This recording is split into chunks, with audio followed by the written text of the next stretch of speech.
Yeah, understand? Right, this one. Yeah.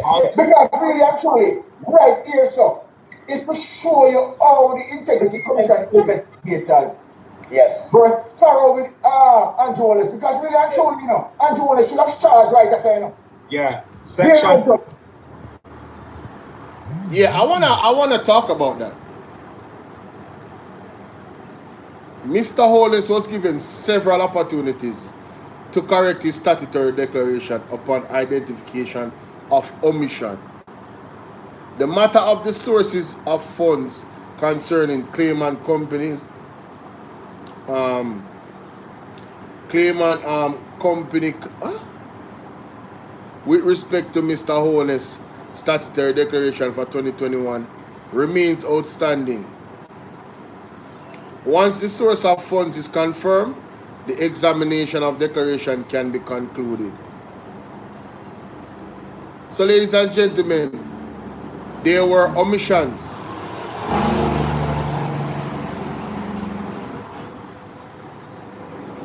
Right? The matter of the source of funds concerning claimant company. Companies, sorry.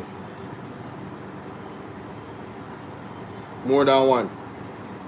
So Andrew Hollis was given several opportunities. Yeah, I mean, Janet, hey, you know, I can't even argue with you on that one. If I'm being honest, I cannot argue with you. But this idea that Andrew Hollis was being targeted by the IC, I can make an argument that the IC coddled Andrew Hollis. I can make an argument that they really should have done more in regards to making sure that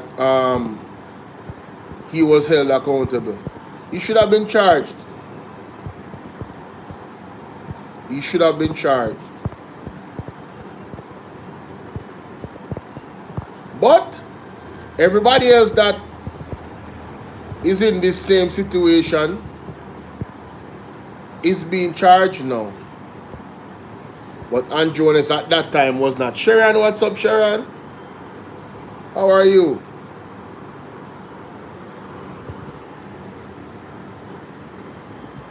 I'm not some. Yes, sir. Section. Andrew Wallace, because really actually, you know, Where are Andrew you Wallace should from? have charged right after, you know. Yeah. Here, Section. man.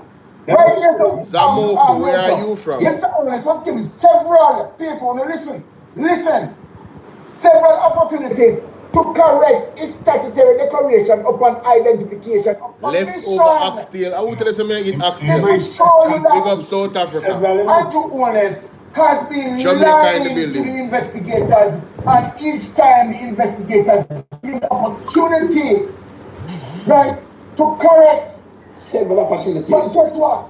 Yes. Even though he's correct, ABR News. Big up yourself, mama. This large wealth can't explain, even given so many opportunities. People, let's not try to understand what we're reading here. A bombshell tonight, you know. Yes. No.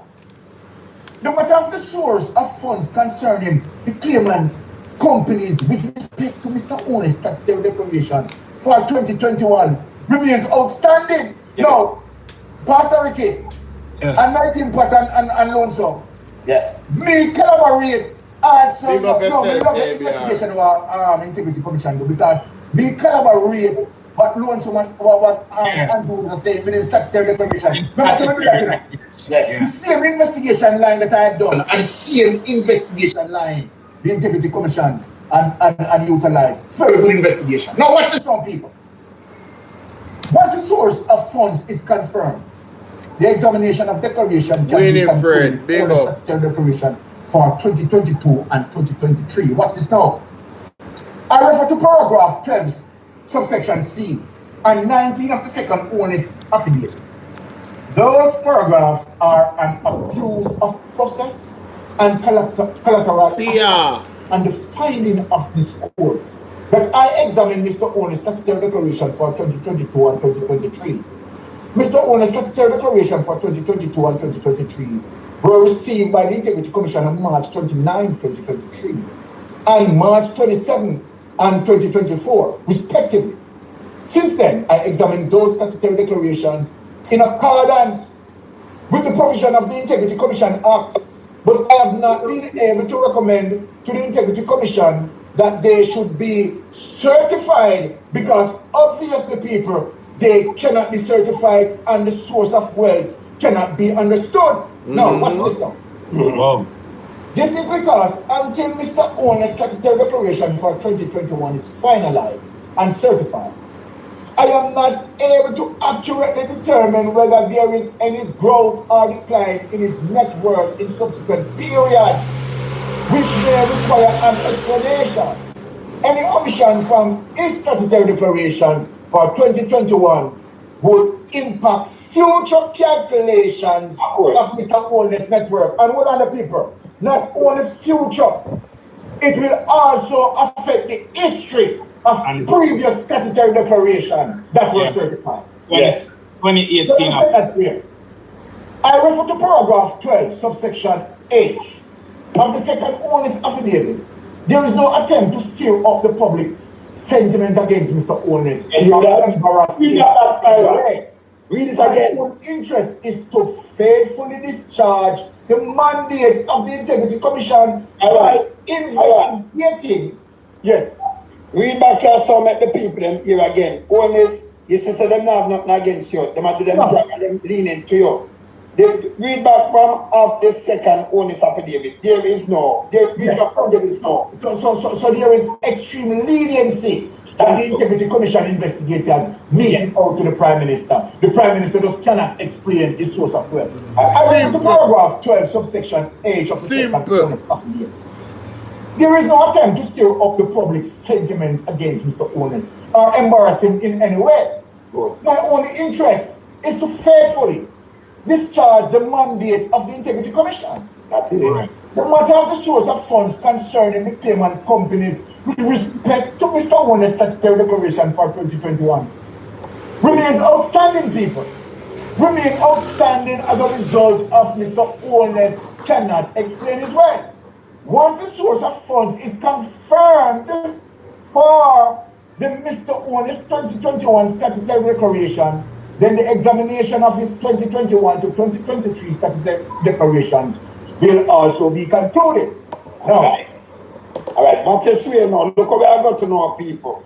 I got to some fine now where it. Now, when it comes to this, we have a pause, because we have to remember, you know, people. We have to remember one of the narratives that was put out there by members of the Jamaica Labour Party is, you know, they tried to accuse the Integrity Commission of taking too long. You know, all this money being spent, you know, looking at even, I remember tomorrow is the day, ladies and gentlemen, October 13th, Andrew shall be in court. Yes, yes. The case will be in court tomorrow. Less than 24 hours. Maybe less than 12 hours. So, lick your lips, sharpen your choppers, and get ready for tomorrow.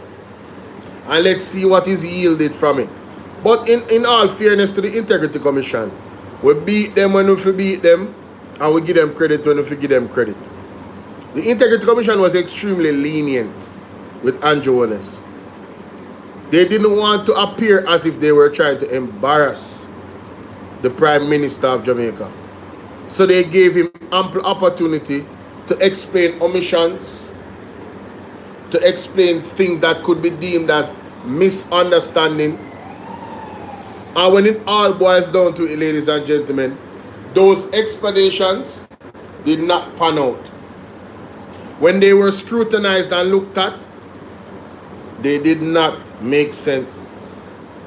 And so he could not be certified and will not be certified and cannot be certified, because his approach is to carry them to court to ask the judge to make the actual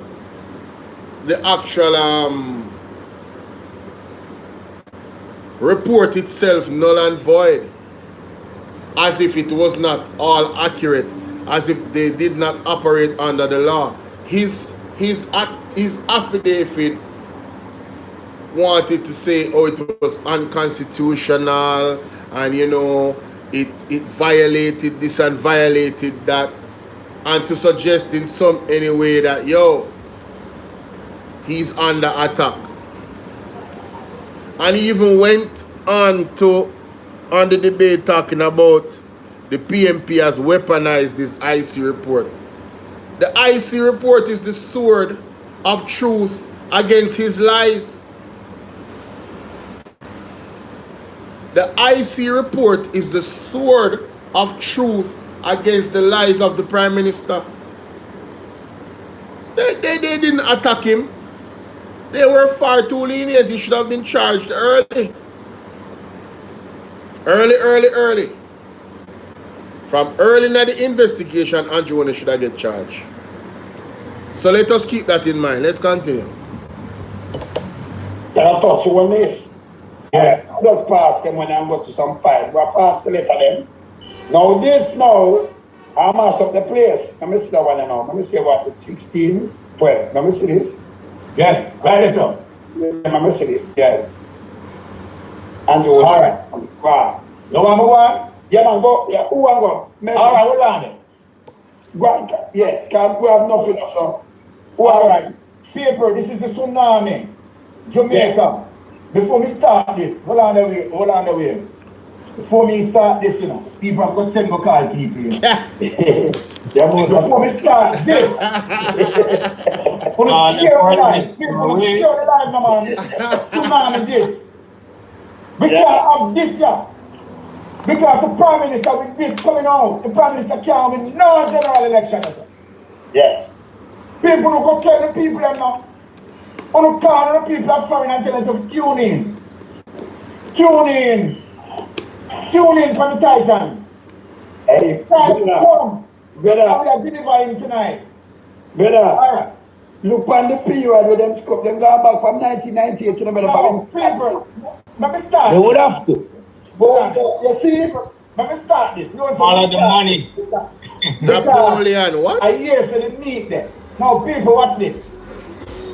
I said when I was, and I have to big up Zara Burton. Simone, what's up? Of investigation. So anyway, Zara Burton there, big up yourself. Yeah. When I involved, I said that, listen, if the Integrity Commission investigator not going back to admin, then them can just leave the case alone.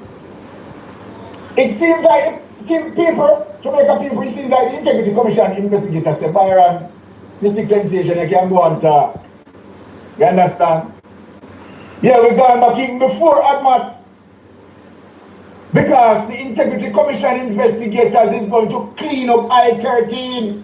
So people, make we start the border roll now. Make we start the tsunami. Now, ready? Yes. The most honorable Andrew Holness, OM, MP, right? Now, and the MP mean must go to prison. Now I tell him, the most honorable Andrew Holness, OM, and the MP mean must go to prison. Now, watch this on people. Now, Big Mama needs to tune in for this, you know. Big Mama needs to tune in for this, you know. Can't help him. Big Mama tune in. Now, a review was conducted and statutory declaration submitted by Mr. Holness since he became a parliamentarian in 1998. Bangarang. Yes.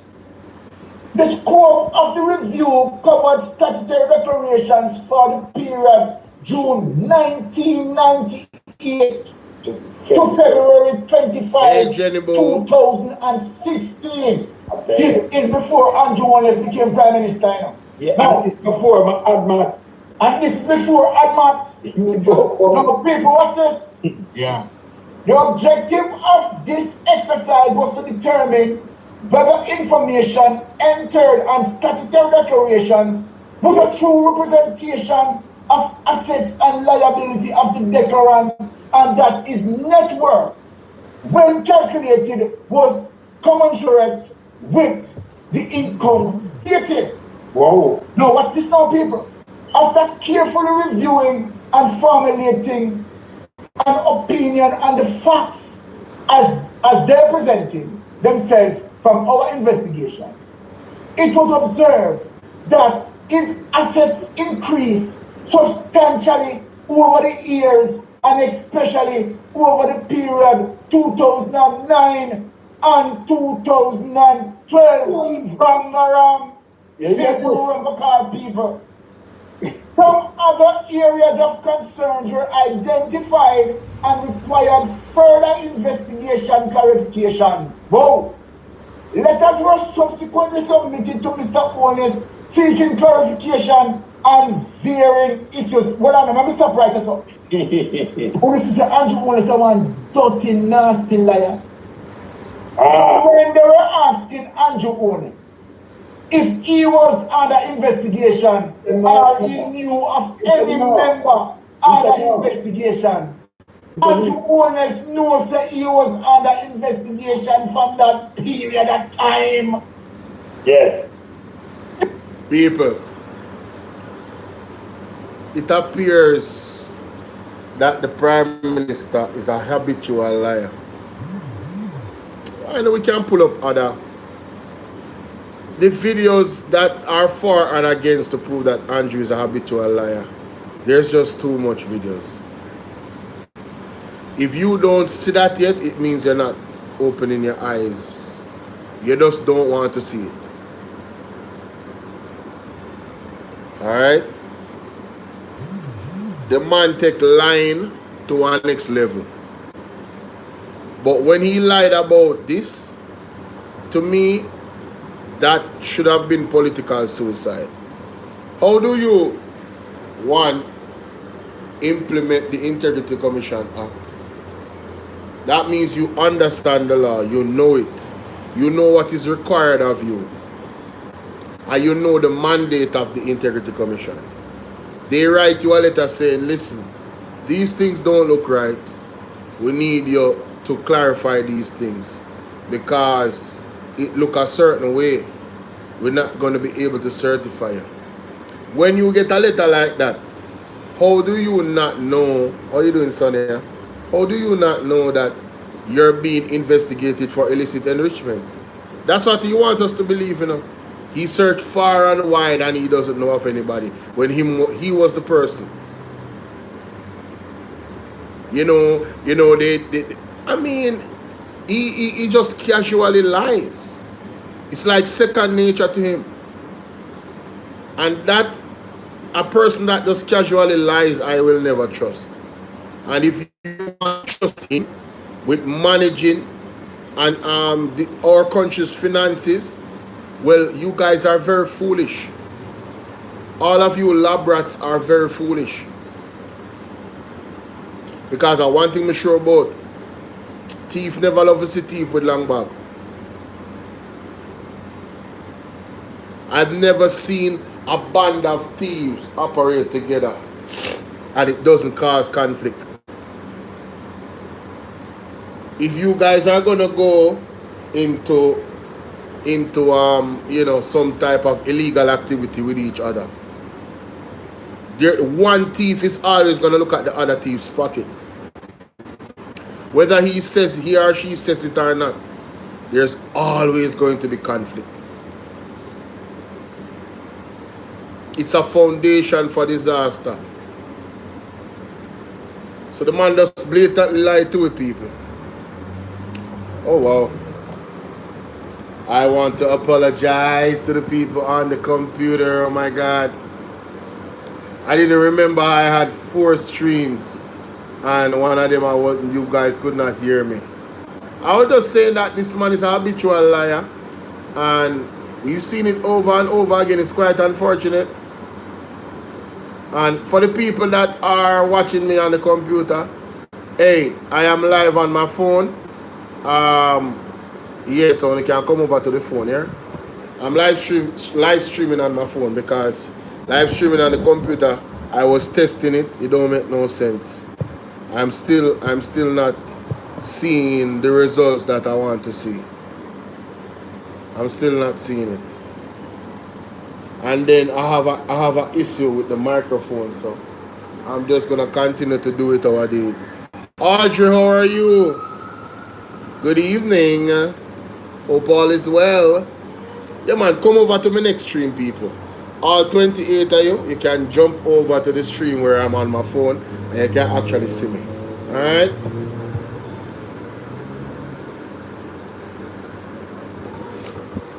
Yeah, man, remember this. Because this now work out. I'm having too much problems. Man, them set some bad bug on my computer and my device, them on my Wi-Fi. Anyway, I'm not even live on TikTok. Guys, can you go live on TikTok on your computer? I always wanted to know that. Can you? Is that possible? Laura, what's up, my darling? Yeah, can you do that? I really want to know if you can do that. Anyhow. Let me go to the next clip. Oh yeah, I was trying to find a clip from my virgin. Talk Your Mind TV. Yeah, I was trying to find a clip from it.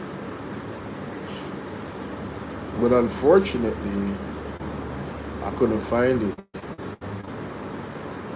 Unfortunately.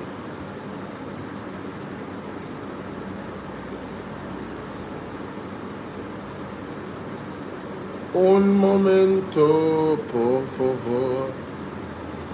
Right.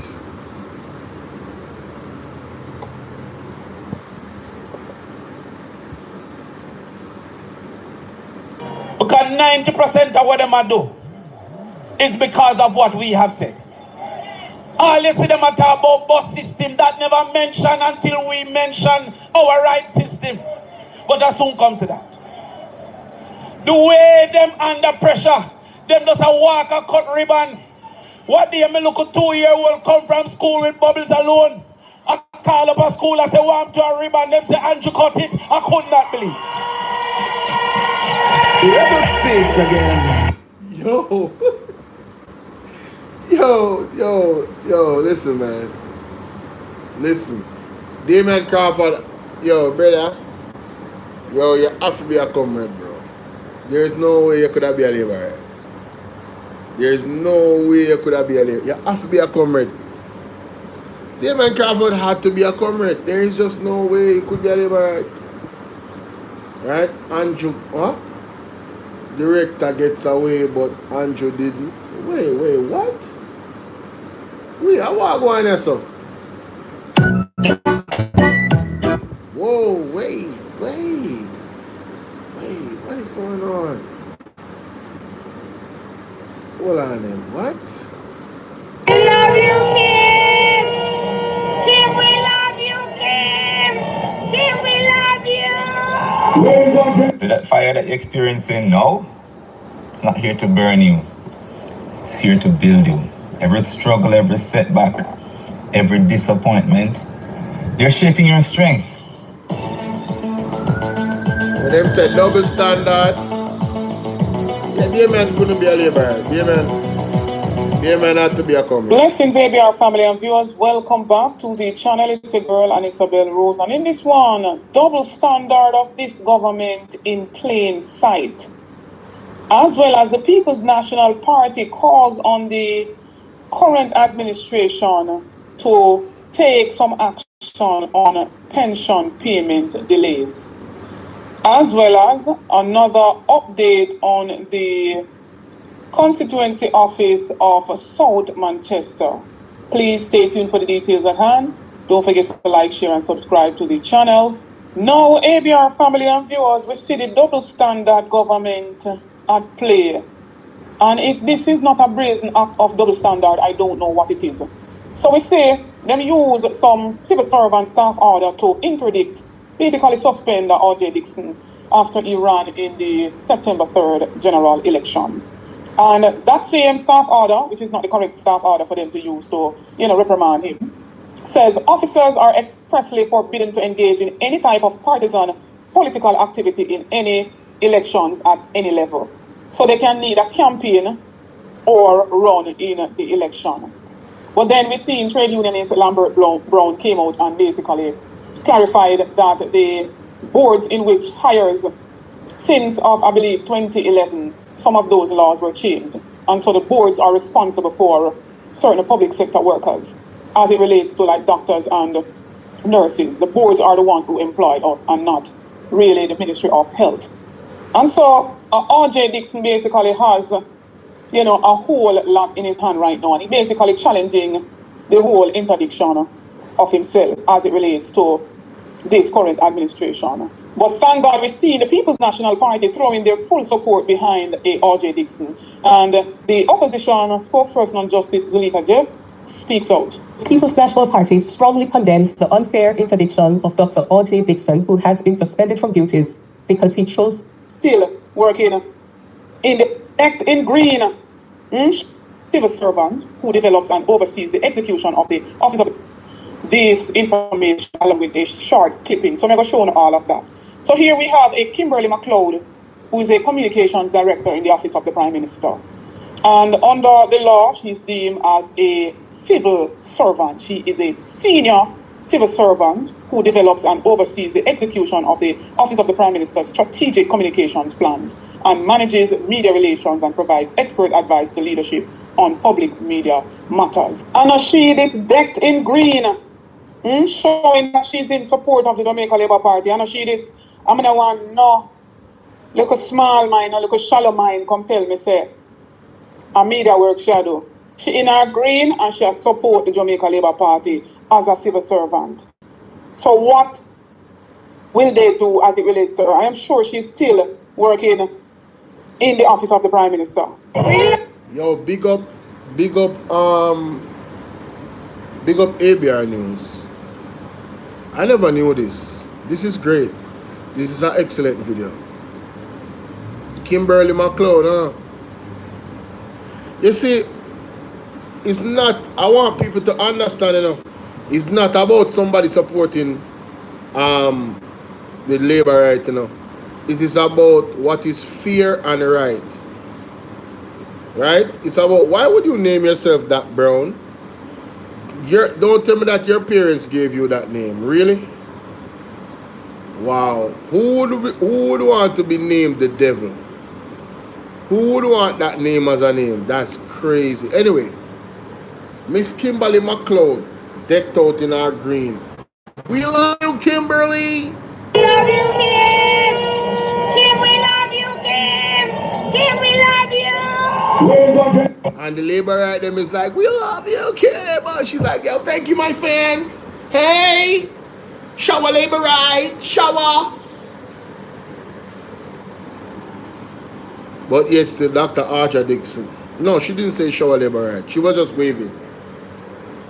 To the fans. Hey!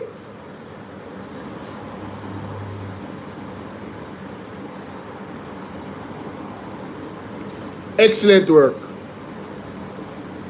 Excellent work from ABR News for pointing this out. Wow. We love you, Kim. Kim, we love you, Kim. Kim, we love you. Most guys over 40 go to the gym.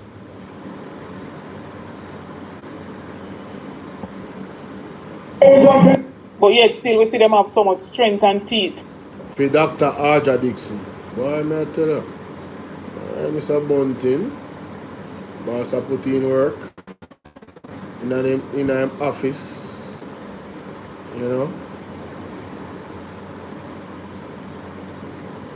Why for the last time? Give you Jamaica a little preview look of how the office look. When we labor right them can show up their office too. When labor right in the labor right MP them can show up their office. This is the office that Mr. Chin was presiding over the second term, and he never looked nothing like this, brother. We have one if an animal live up here. We have to wonder if an animal live up here. So anyway, I'm going to take you on a tour, a small tour of Peter Bounty, South Manchester office. Yo, Karen Cross, look over here, so Karen Cross, look over here. So, yeah man, so the office outside paint up as you can see the windows change. Yeah man, window change, paint up nice and clean. Look at the wall and look at color.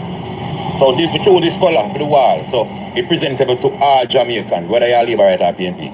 So we don't no color to intimidate nobody around here. So they paint the wall yellow. They never paint it orange.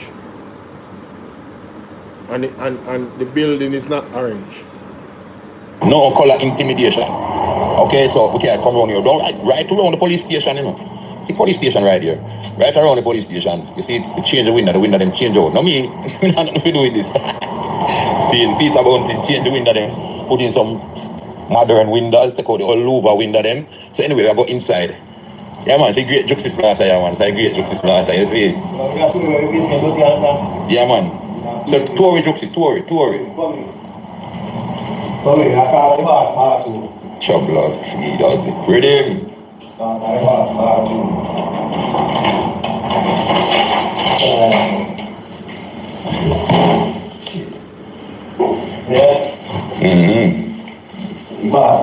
You know, look at Sachin. Anyway, you're there. Yeah, man, Sachin, look, you see the kind of bike where the man them put in. I won't even have that car bike, you know, brother. Yo, I can't bother them man up on TikTok sometime, you know, man. The dog say, this is what kind of bike the man them have in the bathroom for the man, you know. No, but the place look better from... The place look much better than when me did see it before, me not lie. Settings. Come Jamaica, look. Come Karen Cross. Look over here, so. Yeah. I hear so now you have the secretary them. So and you mean if you tell me, say, the man that is for 5 years from the JLP and the building itself just broke down. So the man must spend no money, bro. Where the money there? Where's the money that they're supposed to put into these places and these facilities? Where's the money? Why? It's a crying shame, yeah. Real crying shame. You know, I'm kind of frustrated now. Because 90% of what them do. Let me tell you why I'm frustrated. I'm frustrated because the evidence that is there against the bad management, the mismanagement, the incompetent management of Jamaica by the Jamaica Labour Party is so much, it's like the garbage when they are river. It just pile up on there right in front of you. Everywhere you look, you see it. I mean, this river tunnel, that's an example. The JLP bad management of Jamaica is so much in our faces. I mean, I say, yo, what is wrong with us? What is wrong with us? Why we can't see it? Why are we so blind, the people them? Are really witchcraft? Wanna really bewitched by this government? Where you say down in the Benz Punani? Jesus. Mighty God. Man say gone in the Benz. Introducing Grammarly. What me I go do? We have to really think about it. We have to really think about it, you know? You know what I mean? Alright. And the World Bank asking for that trust. They also say to the people that wages have grown, what, 180%? 180%. And 97%, indicating wages have outpaced economic growth. The IFC recommended that the government and unions consider a strategic multi-year wage framework similar to Jamaica's debt reduction strategy, which met targets 2 years ahead of schedule. This approach aims to balance fair compensation with fiscal responsibility. No, man. No, man. This serious. After me never listen this. Between, anytime me hear a financial update, you know, on Portland Spice, you know, so we have to do a local, you know what I mean? You know, we have to do a local thing, man. We can't just make that slide. It's too important, you know, man? Too important, man. So, wanna give me a second. Let me just gather myself here. When you write, your tone influences how readers respond. With Grammarly, just highlight your text and type how you want to. Go easy, my Jenna, go easy. Calm down. Just calm down. Alright.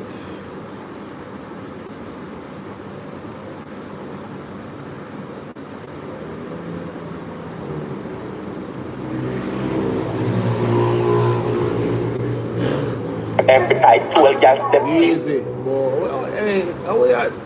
Careful.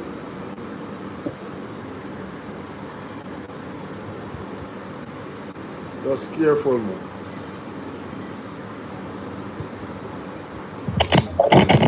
Hold on, right. Lagged by at least 15 months, creating. What a world! I'm going to try and get right.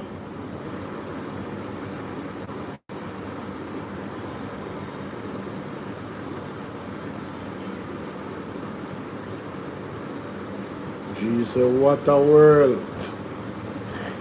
Yo, Jojo. What a world indeed.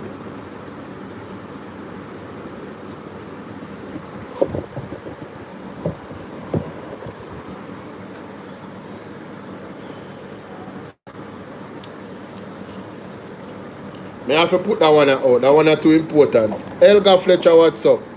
Any conversation with Ralston Hyman is very important to understanding what's happening with our country finances. I'm just going to give you the raw data and the truth, you know. So we have to pay attention to this if we are not already. Mic check, mic check. Is this thing on? Guess not. I guess it's not on. Something is wrong with this. Yeah, something wrong with this. So this is the problem. This thing right here, the problem.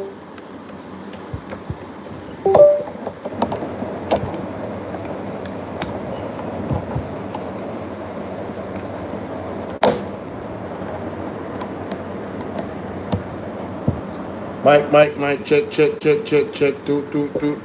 What?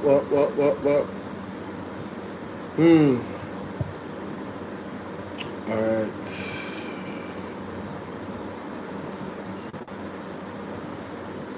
Ah, there it is. Ah, there it is.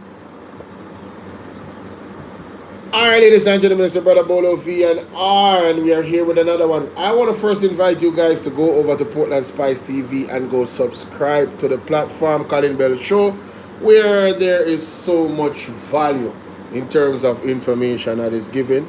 Alright, make sure you go check it out. Now, in this one, I want to examine an excerpt from that said show in regards to an interview with Ralston Hyman. Now, Ralston Hyman, for me, ladies and gentlemen, you know, when it comes on to our finances and the state of the country, when I seek to get the truth in that regard, Ralston Hyman is one of those persons that I believe has garnered the reputation where he's just not going to sugarcoat this. He's going to give you the raw, unadulterated facts about the matter. So in this one, let us take a listen. Let's go. Ralston and Lammy. Make a play about the minister. Make a go back to yesterday meeting. Williams met with the island's trade unions today to discuss headwinds facing the government in the ongoing wage negotiations with the public sector employees.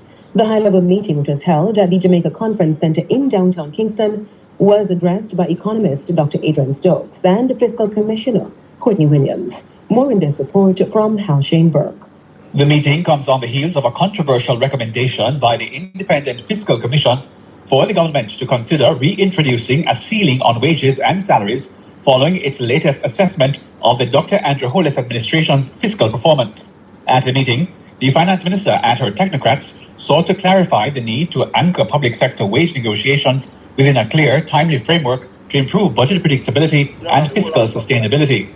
The fiscal commissioner emphasized the importance of establishing a fixed compensation negotiation cycle, recommending that wage settlements be finalized at least 6 months before the annual budget call, ideally by end of January, to inform the government's budget planning. This cycle, he said, would allow unions to submit claims within 2 months of the compensation call, enabling negotiations to start by April 1 and conclude promptly. IFC highlighted that negotiations currently lag by at least 15 months, creating uncertainty about the wage bill, the largest single budget item.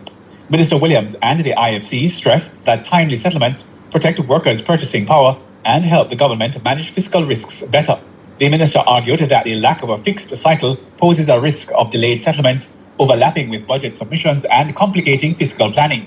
At the meeting, the IFC raised the prospect of reintroducing a wage-to-GDP ratio as a fiscal anchor to maintain sustainable wage growth aligned with economic performance.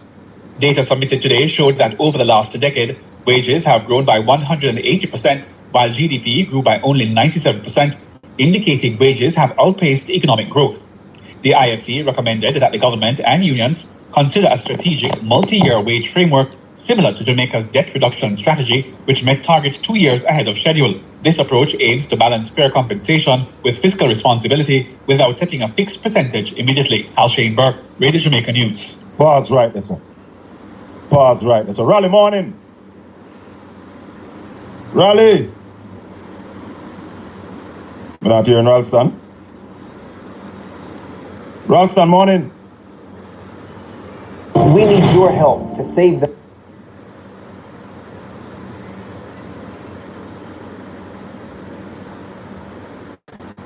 I don't know why we're not here in Ralston. Raleigh, you hearing me? Hold on there.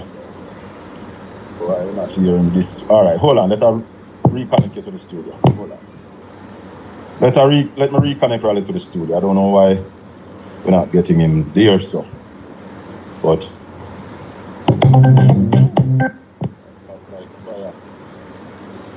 All right, Raleigh, you hear me now?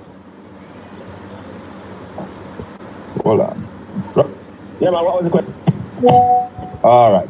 So you heard that clip a while ago we played from RGR News Rally. The minister and our technocrats told public sector workers yesterday that they can't give them more than 2%. Why? Well, that was not a technocrat. That was Courtney Williams, the fiscal commissioner, and Adrian Stokes, one of the men who has been consistently telling the country that the economy was on the right track. Oh. So that's very important. But yeah, man, Adrian Stokes was on and telling the country that the economy is on the right track. So, how now, after they told us that the economy was doing so good, we're in this position? Raleigh? Hold on, Raleigh, hold on. Badly. Raleigh? Yes. Fiscal commissioner. Another one was Adrian Stokes, one of the economics analysts who were always telling the country that we're on the right track. Yeah. And now they are saying to public sector workers, 2% is the most we can do. But why is the government... Huh? Yeah, that's what they're telling the public sector workers now. So why is the government in this position? Well, the fact of the matter is that the economy is not growing. He himself gave the figures. The wage will grew by 100%, while GDP grew by 97% over the last 10 years. Nominal GDP. Yeah. Mm-hmm. And they also say to the people that wages have grown, what, 180%? 187%. And the GDP only grow by what, 90%? 90%, nominal GDP. Explain that. Nominal GDP is GDP before adjustment for inflation. Right. And that only grow by 90%. Yeah, while 97, while the wages grew by 180%. What? Whose fault? Double? Why it not grow? Well, it must be the government. The government is running the economy. Yeah. And now they're asking civil servants to pay? Yeah, but Adrian and all those people, when Nigel Clark was busting the budget in the most unequal way, those people never said anything. And therefore... Because the busting of the budget by Nigel Clark in the most unequal way that caused the big jump in wages, you know. And most of that money went to the politicians rather than the workers. And Adrian and those people never said anything at that time. They were still cheering on and saying that we're going in the right direction. But here we are now, Ralston, with even the...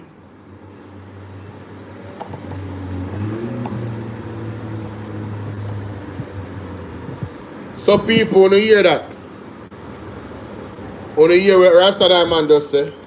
When they were giving themselves the 300% increase, he said people is talking about us cheering on the government. How is it that the economy, according to them, was going in the right direction, but now they can only afford to give the private sector workers them? I believe he said, somebody can correct me if I've misquoted that. On God green earth, they can only get 2%. When the Prime Minister and his cohorts, colleagues, under Nigel Clark and Andrew Honest gave themselves 200 to 300% increase. But you guys chose Jamaica when they chose themselves. Let's continue.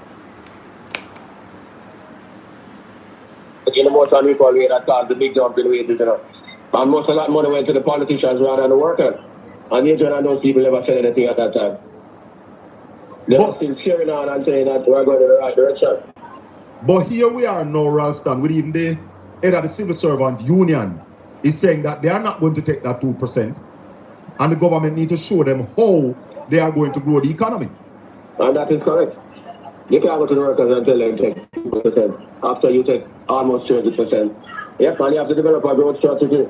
Not only the workers are asking for that, Standard & Poor's are asking for that, and the World Bank are asking for that too.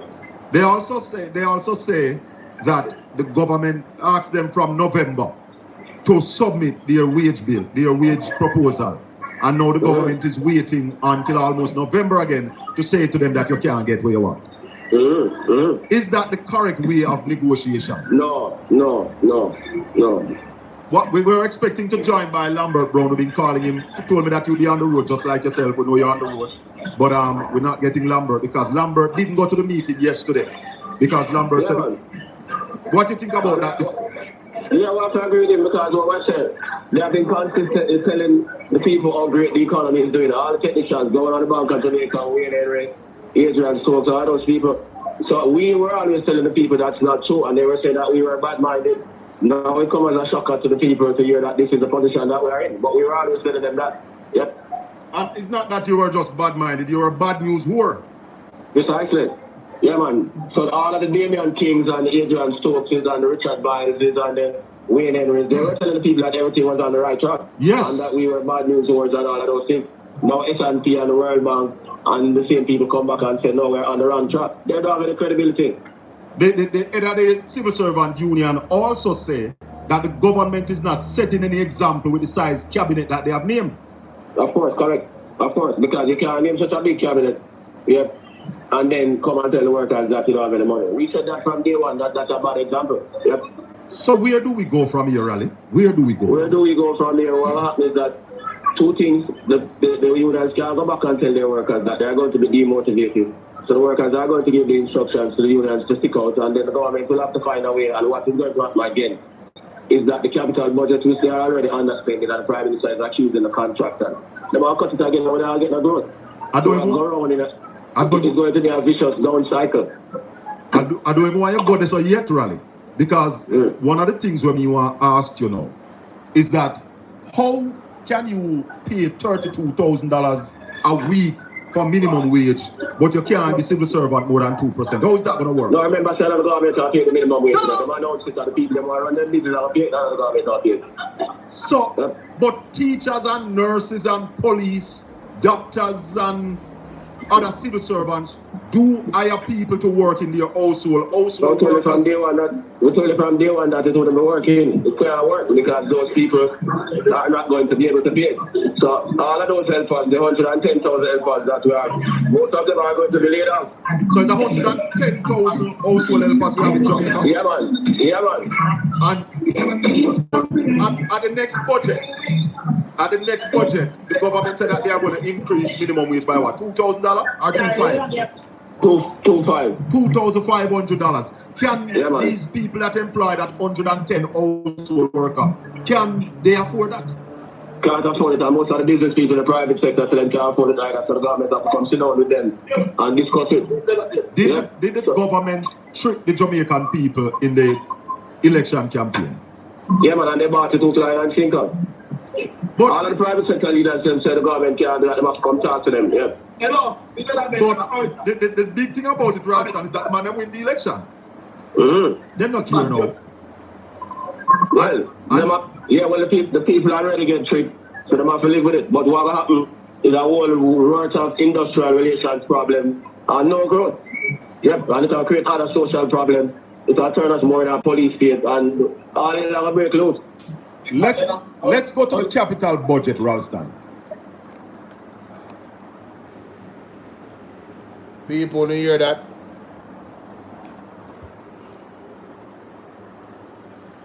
The $32,000 a week is not the government have to pay it, so they can always tell them, say they're going to raise it. I told you guys, people are going to lose their jobs, you know. And you heard what the man said. All of these problems, there will be no growth in the economy. I have been saying this. I have come to the conclusion that the Jamaica Labour Party is the force formed against Jamaica's progress. And I am not apologizing for my conclusion. It's my opinion. And I don't think I'm wrong. I think they are purposefully destroying this country. Oh, and that ties back into the public-private partnership of the prisons. So when you have 110,000 workers, when majority of them is going to be fired by their employees because they cannot pay the $32,000 a week, what is going to happen? Who can run will run and go to other countries, and who cannot run, what is going to happen with them?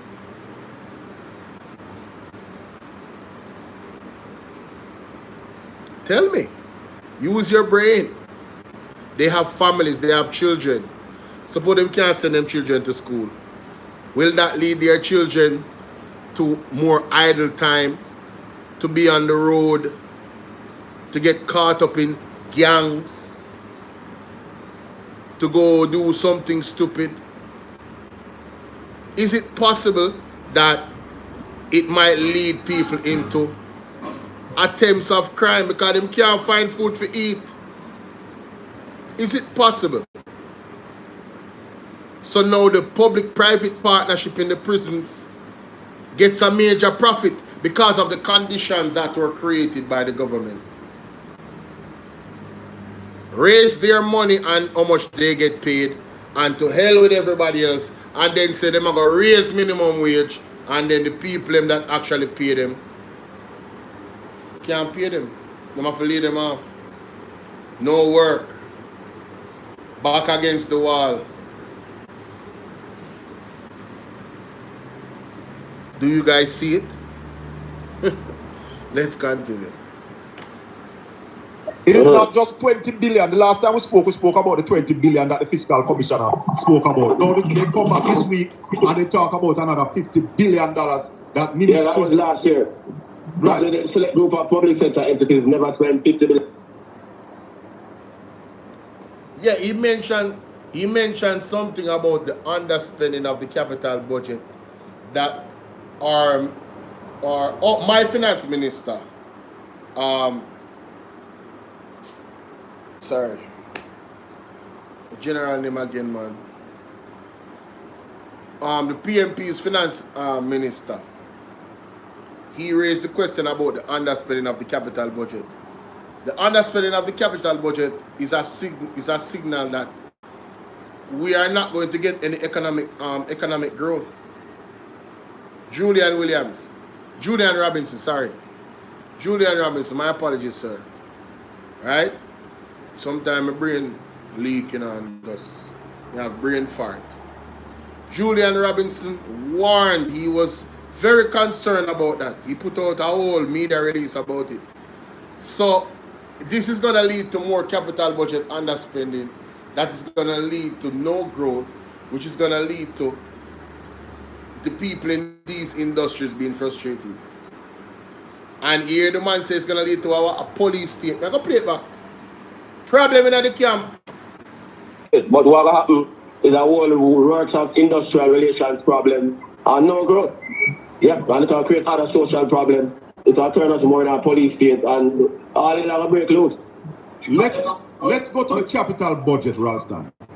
It is not just 20 billion. The last time we spoke about the 20 billion that the fiscal commissioner spoke about. Now they come back this week and they talk about another $50 billion that ministry. Yeah, that was last year. Right. The select group of public sector entities never spent 50 billion of their capital budget last year. Central government never spent 20 billion last year, and for the first 4 months of this year, them underspent by 20 billion. In the next 90 seconds.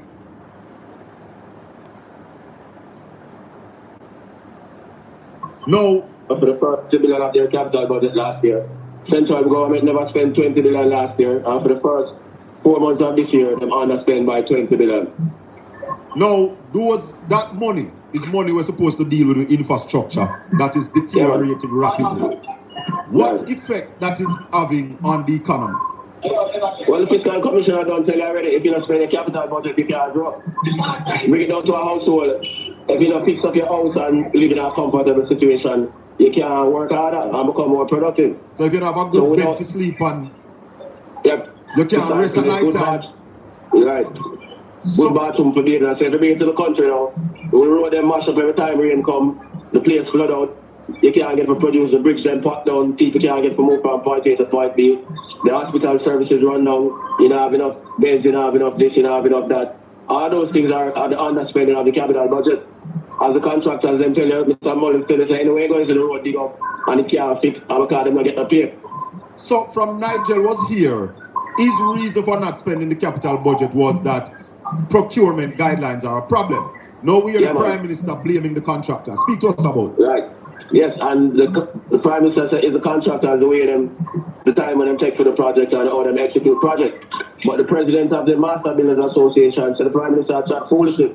It has to do with the procurement process and the government not paying them. Those are the two problems. Ralston.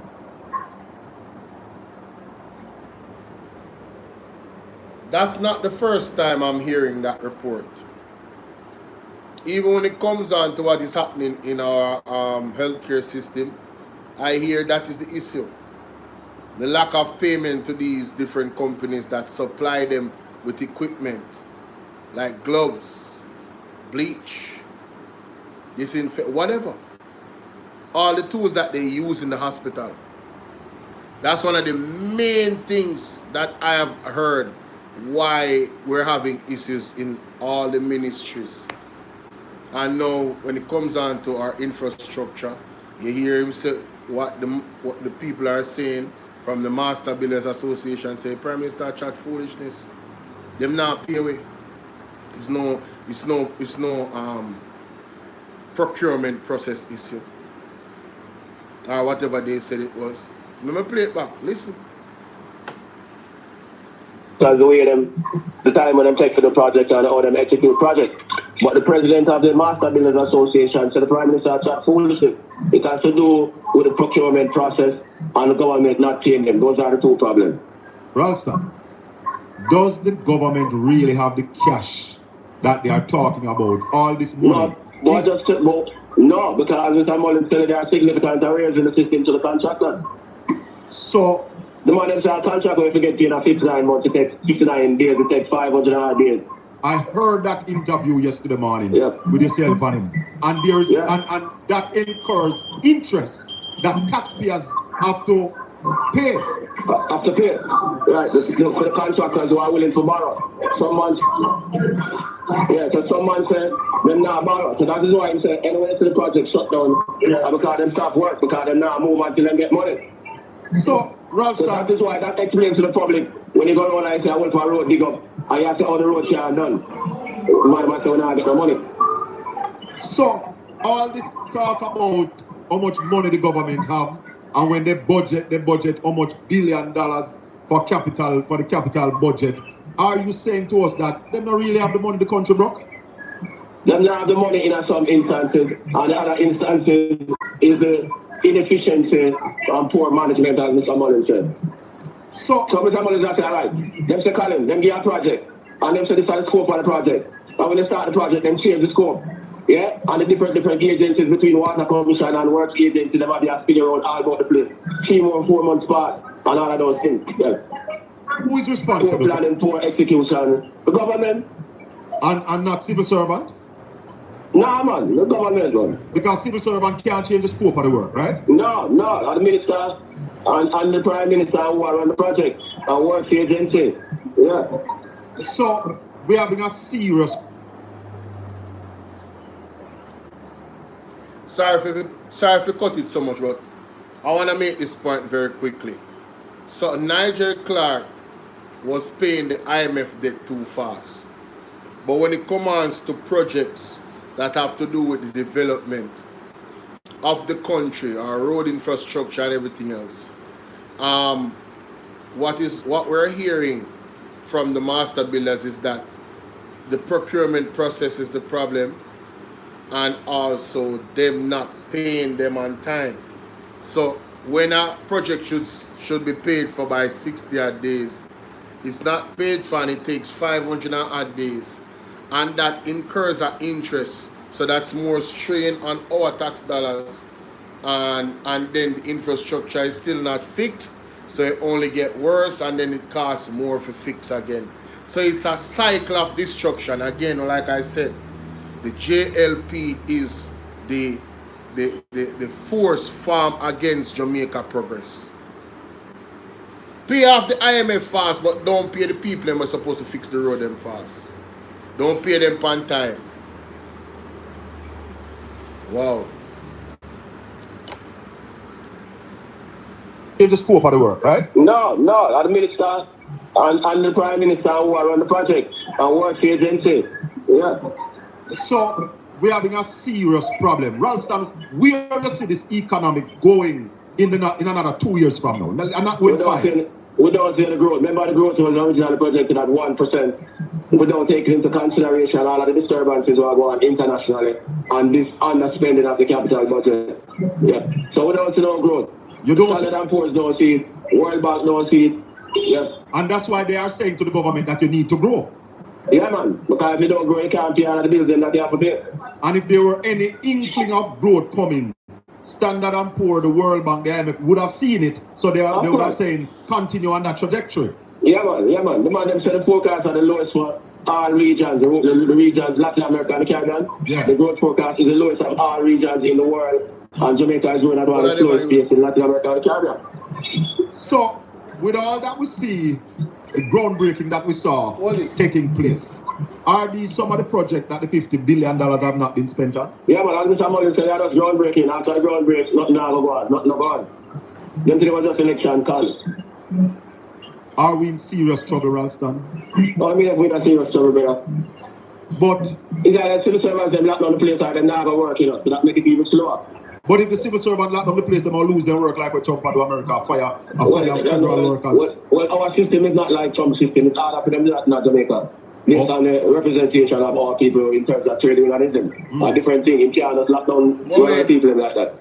In the budget. And as the civil service president said, even if them are going to work, as John Levy and the man said, even if them are work, and are demotivated for the service, so I get poorer. And the service is already not very good. Will this cause more of our professionals to migrate? Of course.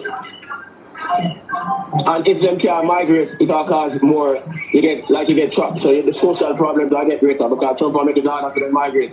If them stay in Jamaica, the social problems will get greater. Yeah? Police will have more work to do, and the police are already demotivated because them are part and see when they'll get up here. So the whole thing, the thing is like the two of things that come up to both. And let me just say to my listeners and viewers and apologize for the noise in the background. Ralston is at the market getting some produce for the house. So we give thanks for you talking to us while shopping for brother. But Raleigh, if we don't start seeing growth, and the last time we spoke about growth, I said to you that it can't be growth in 5 years, it got to be growth in 2 years. It have to be now, man. So all the things have to change. It have to be now. The man in 5 years, not 5 years.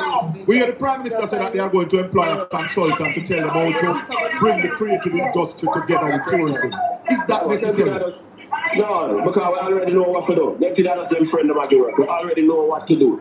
Every day we give them free advice about them things. I'm joking that. But they're not listening to us. No. And as you told Simon yesterday morning that free advice is not valued. It's not valued. Michael Marley said that, yes. Yeah. So what them are doing? Them are paying what them friend to tell them the same thing what I tell them over and over and over. The Chinese that were fasted and deliverance in Montego Bay, they're gone home. What is going to happen with that? It's a live stream. They have to go find somebody to do it. Have you heard? All that have to do with payment. Have you heard anything from the government, Ralston? It's a video. As it relates to our trade deficit? Pause it. As it relates to... Then just ignore them things about it. No, man. But how can you ignore stuff like that? No, you can't. You want the economy for work, and that is why the economy is not working, because they ignore them things. The trade figures will indicate to them that the things that they need for that they need for agriculture, that they need to move fast for energy, that they need to move fast for research and development. The trade figures tell them what to do, but they just ignore it. And people want to keep on depending on remittances and tourism flow and central bank intervention to stabilize the dollar. So them keep on jogging on the spot. So it's like you have your savings and say, I live off of my savings. What the timestamp? What the timestamp?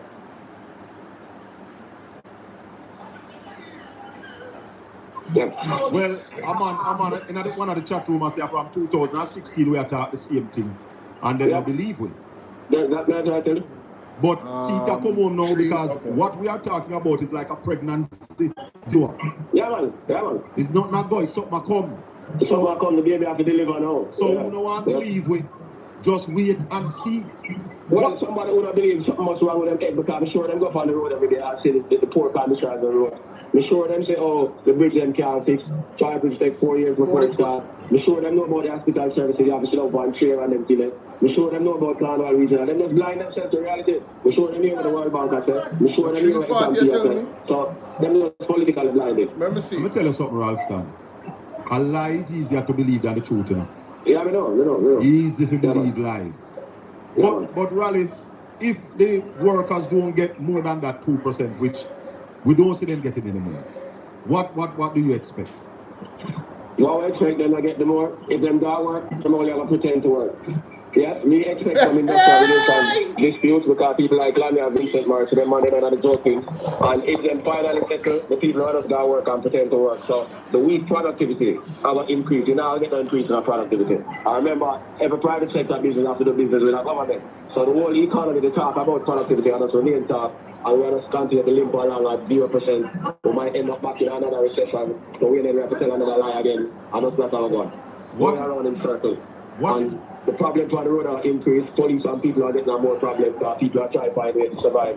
And then give the police kind of carte blanche to do whatever they want to. So even the police themselves, they might pretend for work because they themselves have their family and then not get the correct care. What is the Mummy lock your door now. Whoa, ladies and gentlemen, what is?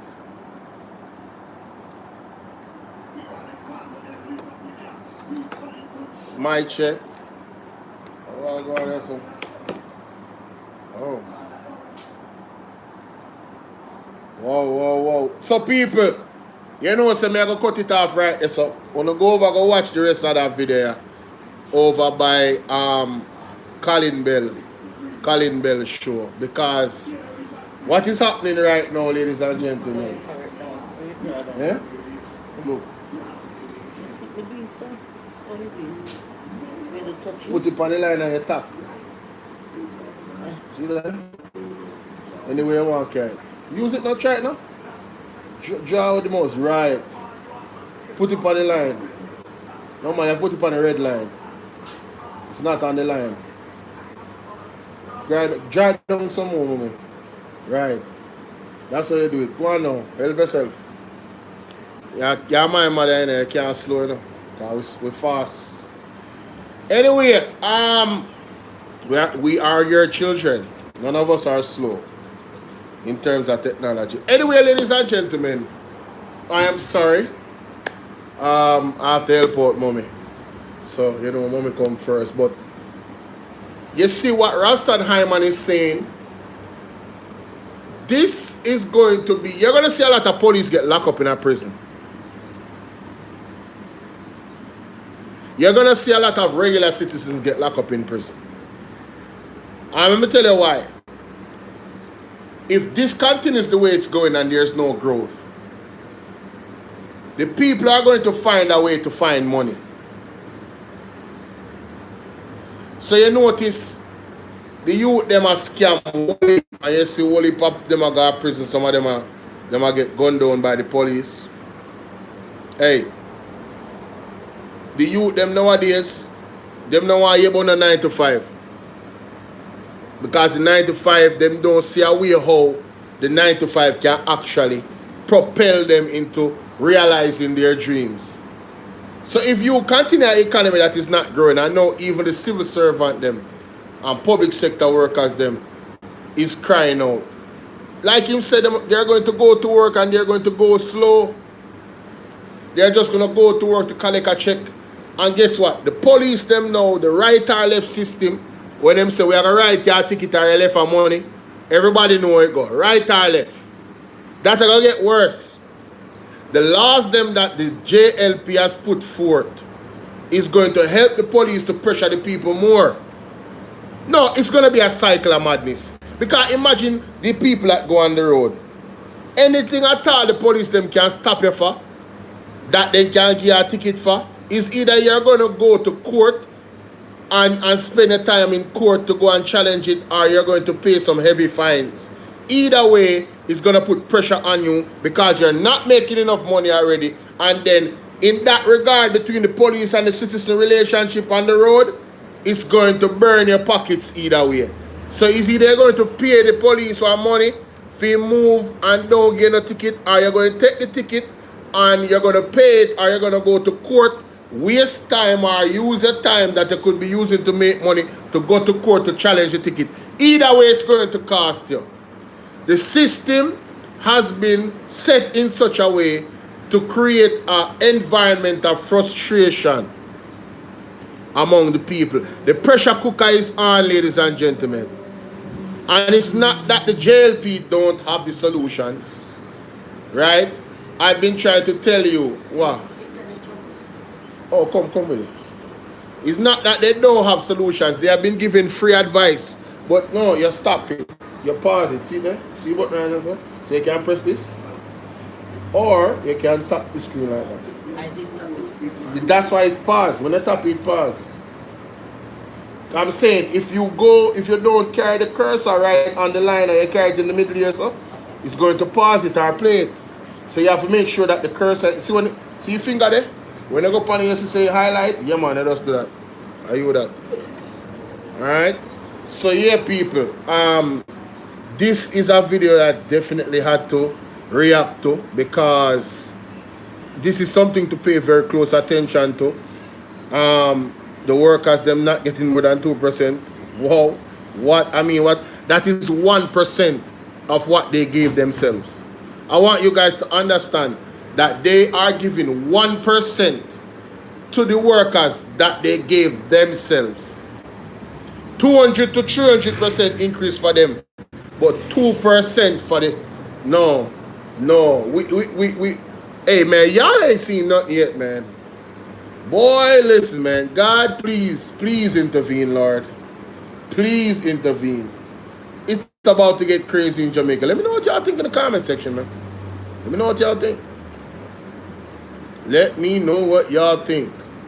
I am so happy I got to react to that because that is wild. That's wild. That is wild, ladies and gentlemen. Wow. Me go go and play it, you know, because I want to hear more, brother. This serious. Let me hear more of the interview. Energy bill now, Ralston, and where are we going with that? Do we see any ease? Well, for the first 5 months, we run at $841 million. So if you annualize that, we're at $2.5 billion payment. $2.5 billion. And where is our export right now? 773 million. 773 million. So we're not matching up in terms of what we are importing. Starting say we are importing 4 times more than what we are exporting. Yeah, man, the imports are 3.2 million and the exports are only 773 million. The exports couldn't buy the food, it couldn't buy the oil, and it couldn't buy the raw material. Couldn't buy none of them things. What is the good things that are happening in Jamaica, Ralston, as it relates to the economy? Tell us what is good. Well, the only thing them can't say, even them don't believe it, inflation at 1.2%, and the unemployment at 3.3%, but I'm not telling about the 665,000 persons outside of the labour force. They're not telling about the lack of training of the labour force as the World Bank and S&P. Yeah, and they're telling about the NIR big, but they're not telling say 50% of the MIR have to do with remittances. So, yeah, them have a big problem because the NIR is not something that them earn from exporting more and them things. So basically, ladies and gentlemen, what they would call a achievement by this government, there's an asterisk beside it. All right, there's omittances. They are omitting some facts. You understand?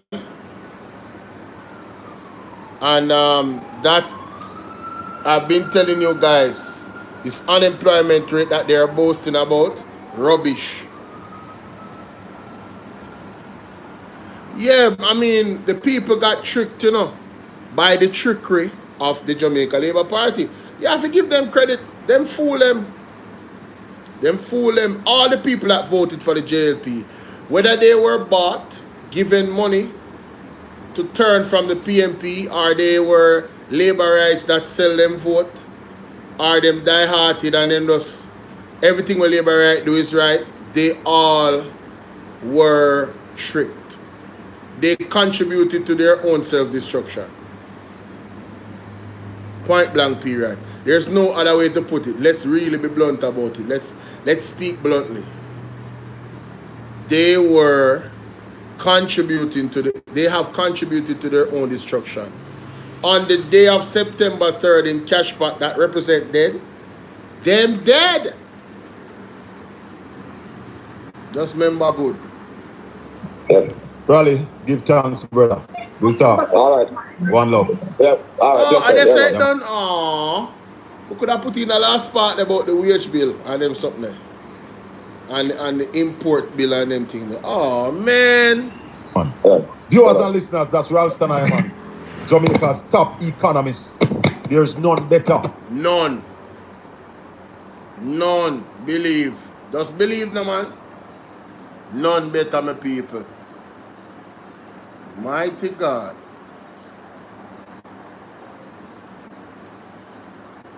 How where it come from? Send it back. Every evil arrow.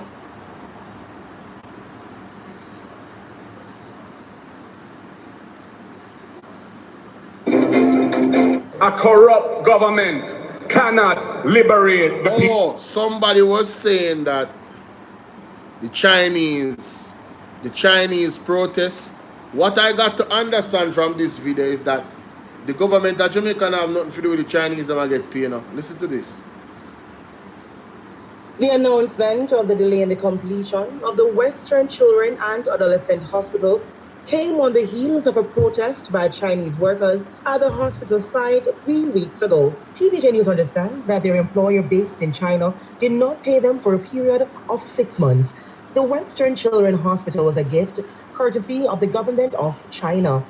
The project is aimed at building a 220-bed facility on the compound of the Cornwall Regional Hospital to provide medical services for children. There are challenges there. No, ladies and gentlemen.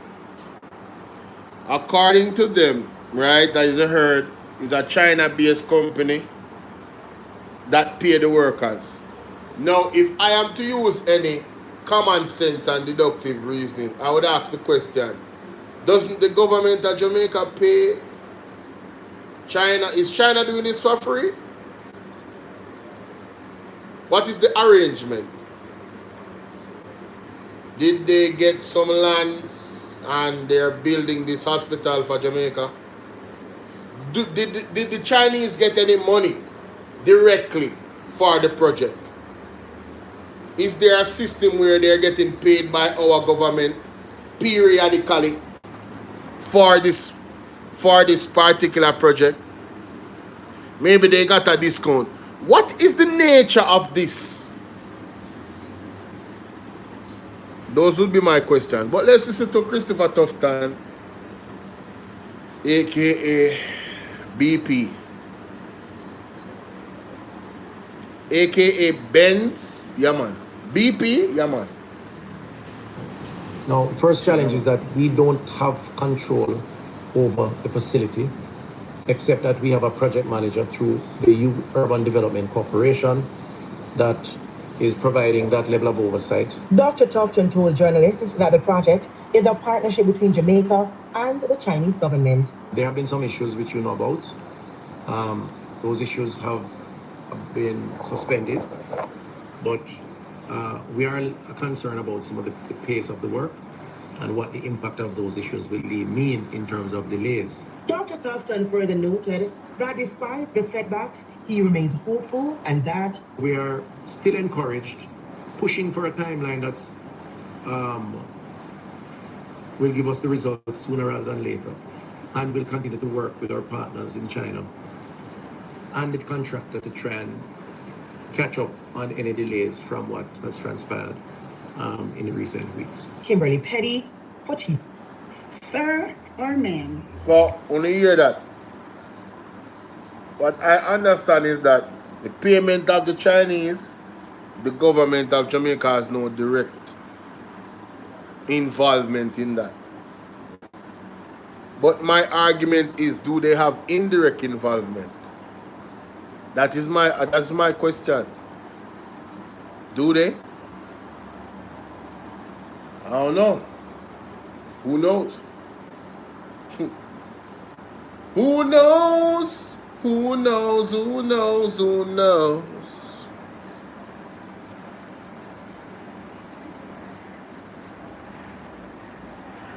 And I suppose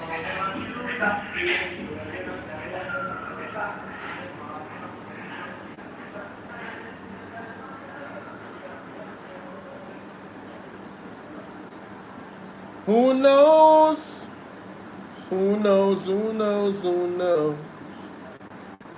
But the judgment, and the Lord told me to tell the leader of Islam that as long as they are in power, trouble is going to follow them. Right now, what the Lord is revealing to me pertaining to this present government, that there will be constant war among them.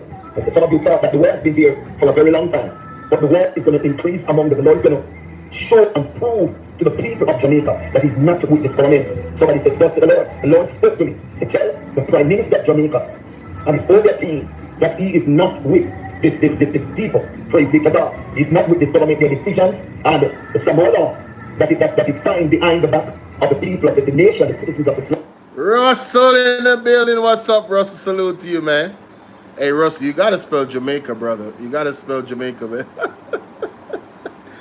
Yo, you messed up the Jamaica part, man. The Wagwan, I can get the Wagwan, you know what I mean? But you gotta spell the Jamaican better, man. Yeah, you messed up on the Jamaican bad, bro. You missed the A, pretty much, you know what I'm saying? Yeah, Jamai, right. And you put an I after the C. You should remove that I. Alright? Respect. Yo, thanks for popping in, man. Remember there was a Jamaican man talking about them not getting paid, and the Chinese boss said his connection is in high places. Oh yeah, I remember that.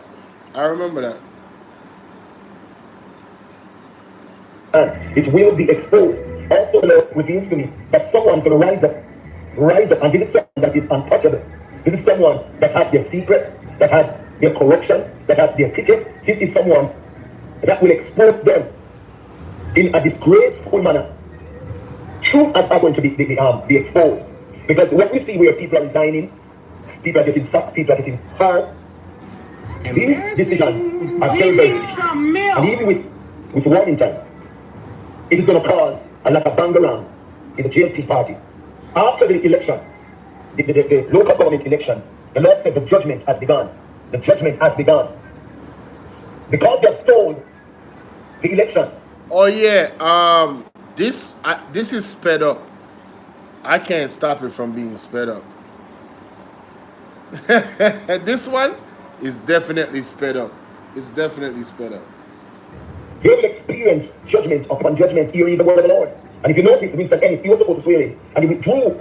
This is showing the level of dishonesty that this present government and the EOJ have done to the nation. And if you notice, every day we hear on the news, who has lost seat, who has won seat, until today. No, as an American, Russell, you're going to have an issue with understanding what he's saying, because he's speaking in Jamaican and he's talking fast. But my Jamaican people, you understand what he's saying, right? You hear what he's saying, right? Yeah, I think you must be hearing it. It cannot be concluded. And listen, it will not be concluded, says the Lord, until the Prime Minister, the EOJ, comes out and declare the truth. The Bible said, you shall hear the truth, and the truth shall set you free. People are going to die because of this lie. People are going to lose their lives. People are going to get sick. Listen, that's going to take you down. And listen, none of you can fight that. I heard some of you say that if anything happened to the leader, they're coming for you. Listen, you can't fight that. Because everybody knows that the people that God has protected, none of you can touch. And if you could remember in 2021, March 24, when CITA came for me, the Prime Minister of Jamaica signed my death warrant. And I'm not telling you that. The allegation proves, and he can't sue me. I am the one who should be suing the leader of Jamaica. I am. The Lord said, leave him to me. I will take good care of him. Listen, thus said the Lord, your kingdom will crumble in such a way that you will wonder, what have I done to cause such judgment? The people are going to rise up against you. Just as how the nation has raised against you. In the very party, in the very kingdom, in the very government. They're going to rise up one by one. They're going to rise up against you until they get you out. The Lord says, listen, you have stolen the election. And your conscience is eating you out. When you lay in your bed, leader of Jamaica, Andrew Holness, you're having sleepless nights. And this is the root cause why there's so much bang around. There's so much war among you. I heard that there's war among you with Mr. Warrington, because you declared that he's sending his resignation, which that was a lie. He came up, Mr. Warrington came out and declared that he was fired. Then there is another war taking place in Canada. There is another war that's going to take place in St. James. There is another war that's going to take place in Portland, St. Mary, St. Thomas, St. Catherine. There will be turmoil among you, says God, until you come out and declare that PNP have won. And I, the Lord God, will prove to the nation that I am against this present government. And I, the Lord God, is defending the PNP party. But the judgment, and the Lord told. So, to break it down for my brother, Russell Red, the pastor is saying, as long as this present government is in power, there's going to be turmoil in Jamaica. And there's going to be infighting amongst his administration as a government, because they stole the election. And the EOJ knows what is happening. And this was the local government election. This video that I just played was from the local government election, but it still applies to what is happening or what happened September 3rd. It's funny. It still applies. You know? So yeah. That's what that's saying. I don't know if Rusty is still here.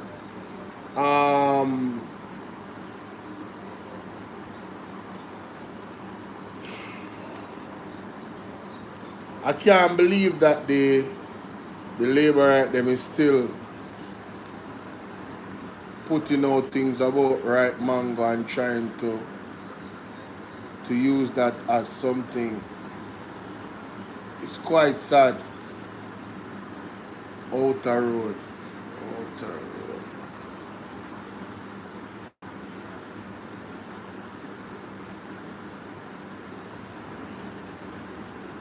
You're Messias.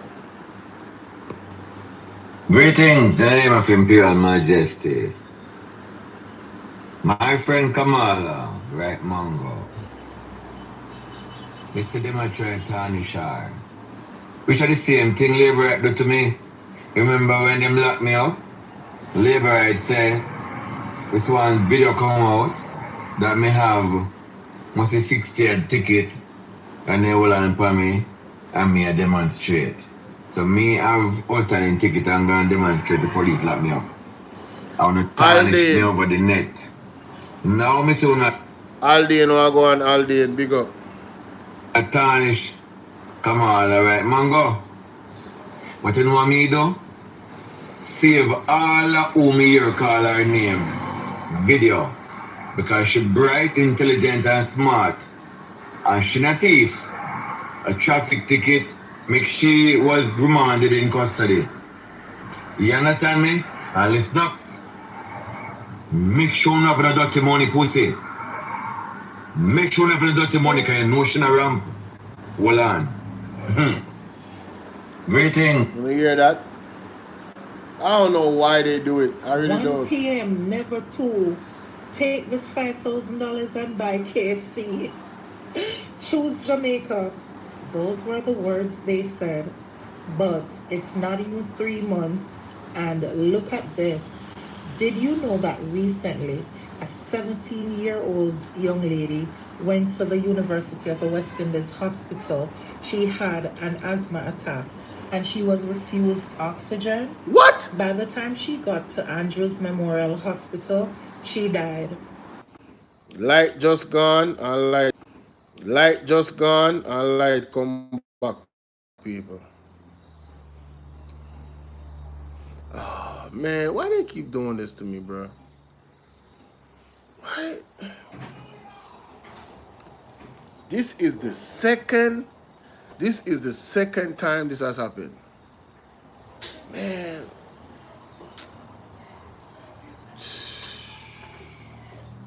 Oh. We go feel night. Ain't around with me, you know.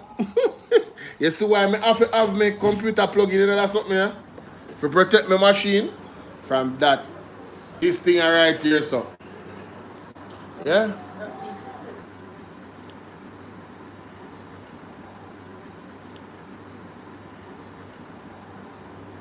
You guys can hear me?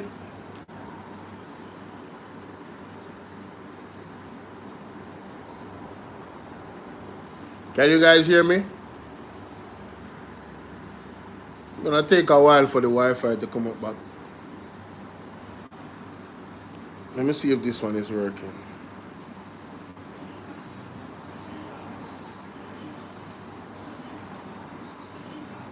This one is alright.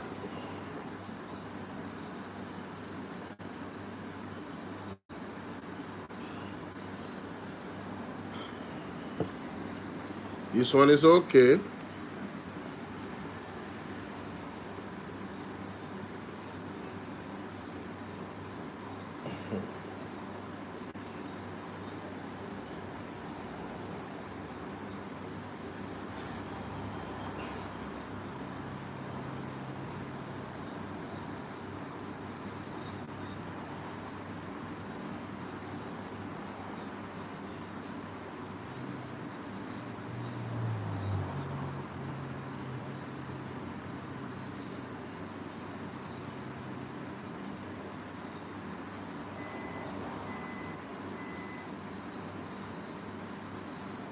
Guys, you guys can hear me? If you can't hear me, put that one in the chat.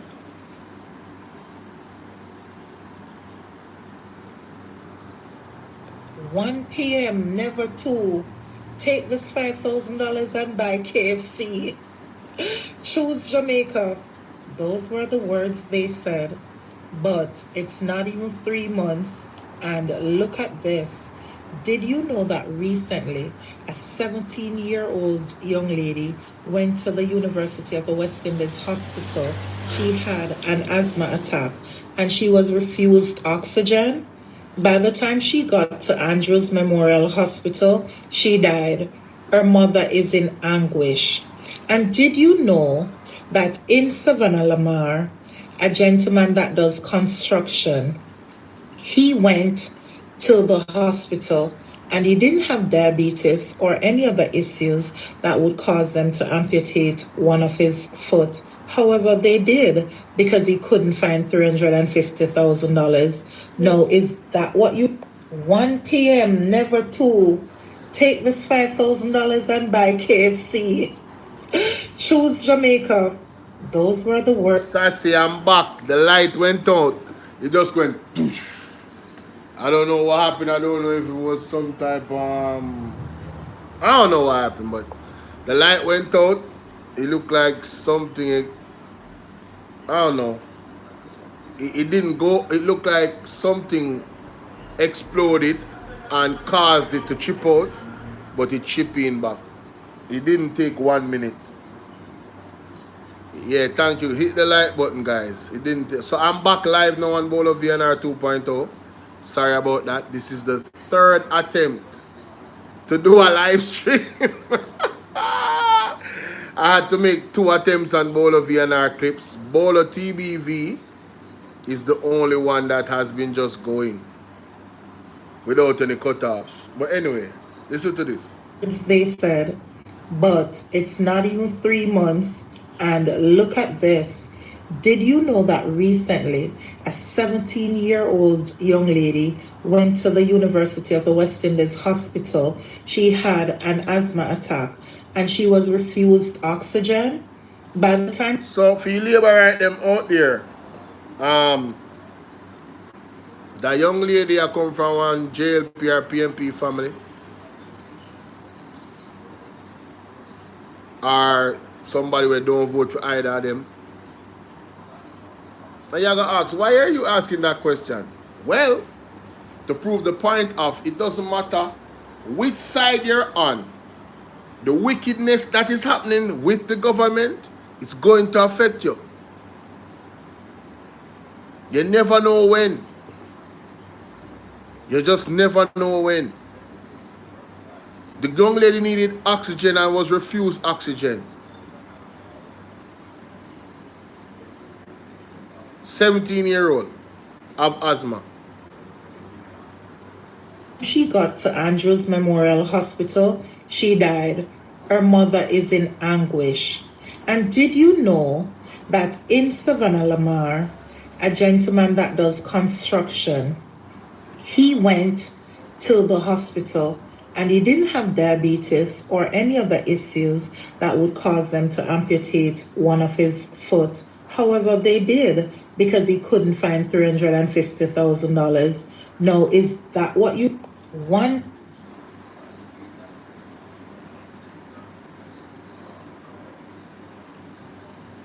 So a man that is a productive citizen of Jamaica, a construction worker, didn't have diabetes, but them cut off him foot. A poor circulation, you know? I believe Marvin covered that one. Let me find it. I think Marvin spoke to that man directly. I'll find it.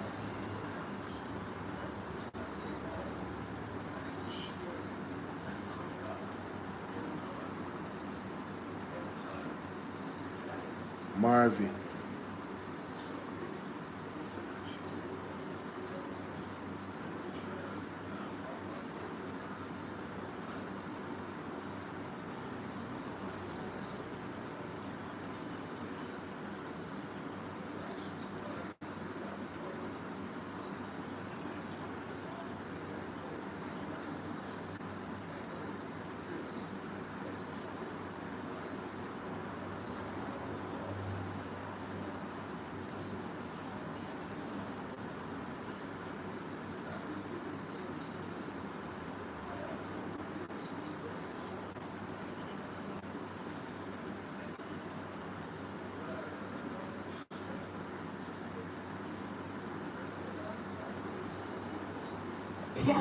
So people, here what go. I am in Bulbia.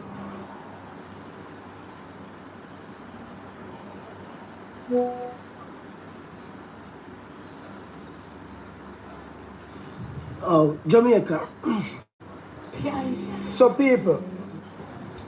Alright, so Jamaica.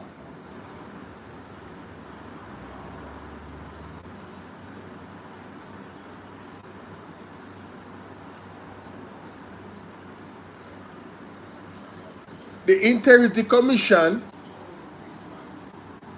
Jamaica's leading anti-corruption agency, has been operating without 3 of its top leaders for weeks. A development that could significantly undermine its ability to prevent detect and prosecute corruption. As of last week, the crucial post of Executive Director of Corruption Prosecution and Director of Information and Complaints remain vacant. Wow. People, when I hear this, breaking news, breaking news. I did not know this. Let me find this article. I was just scrolling on Marvin something. Let me find this. Mighty God. Jamaica is not a real place, no? Jamaica is not a real place.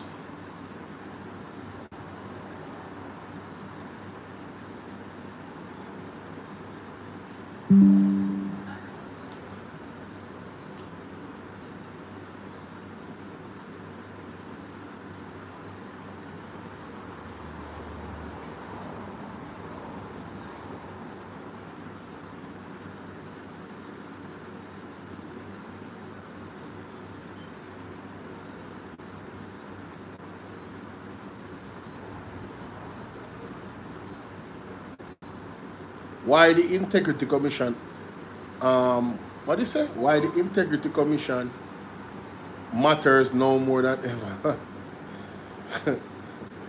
Yo, man, listen, bruh. Let me just read this article here because, yo, Jaja, let me find this article. People, why I don't know what to do here, man. I don't know what to say. If you guys don't really see what it is now, yo, leadership vacancy cripple IC work. The Integrity Commission, Jamaica leading anti-corruption agency, you know, somebody if you actually have this recorded. Yeah, man, this one is very important. Let me go ahead and do that. Yeah, this is extremely important. Where's my microphone? Mic check, all right.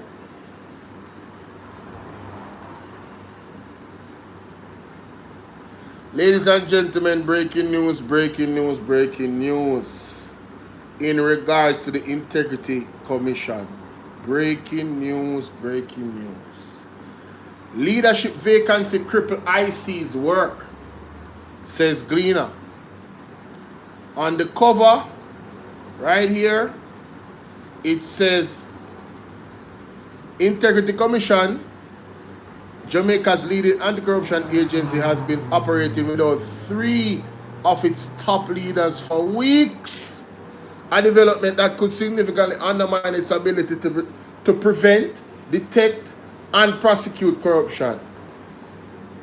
As of last week, the crucial post of Executive Director, Director of Corruption, Prosecution, and Director of Information and Complaints.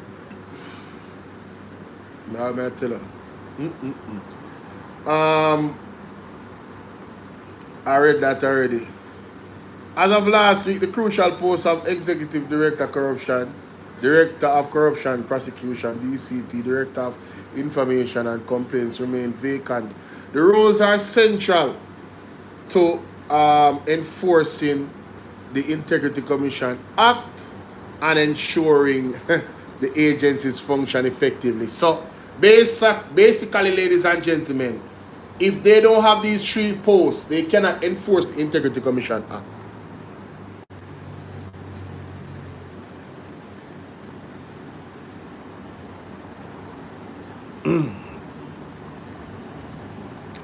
Remember to like and share this video. I just want that to sink in. See it there on the screen. Let that sink in. Man, Jamaica is in so much trouble, bro.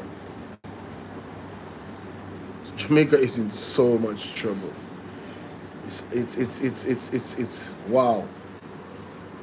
The commission confirmed to the Sunday Gleaner that it had submitted recommendations to Governor General Sir Patrick Allen for appointments to the DCP and Executive Director posts. The Governor General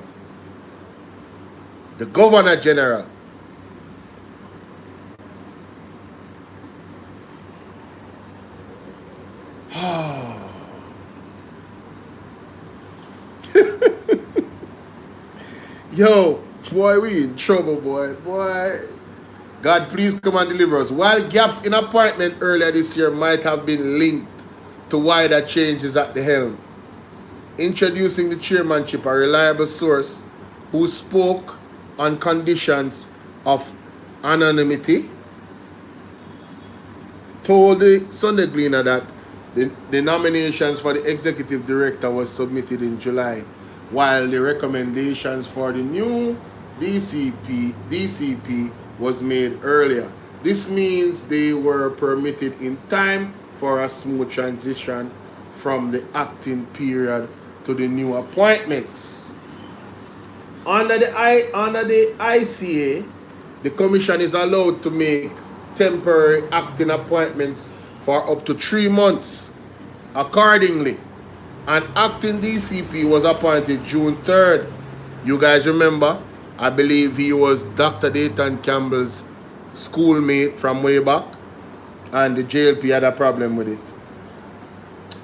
Accordingly, an acting DPP was appointed June 3rd and an acting executive director May 18, 2025. However, both terms are now past expire and the law bars extension. So these persons that got the appointment under the law, they can only, do it for a certain amount of time, and then that has expired.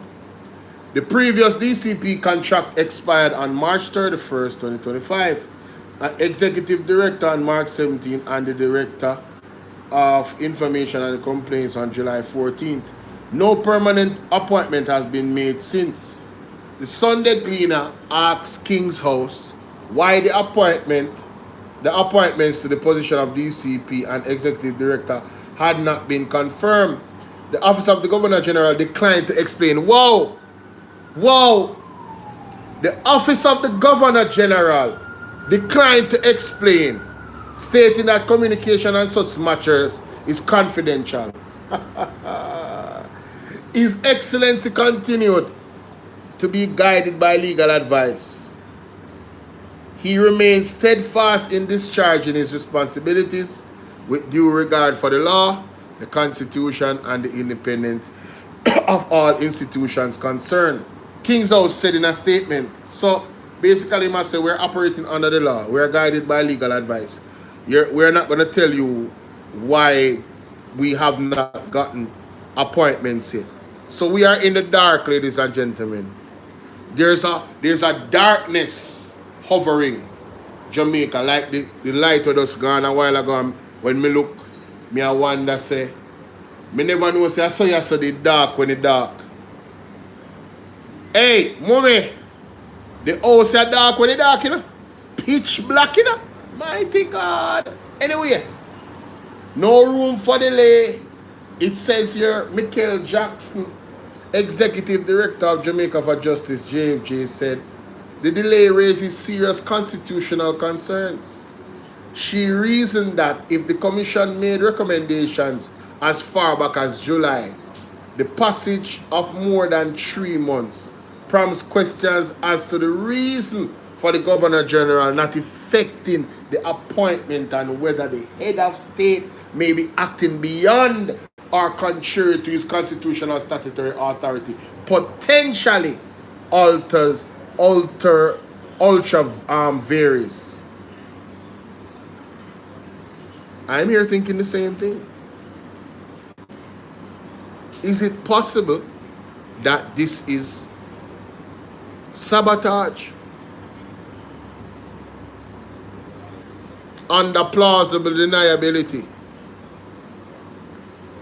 Who is going to question the Governor General?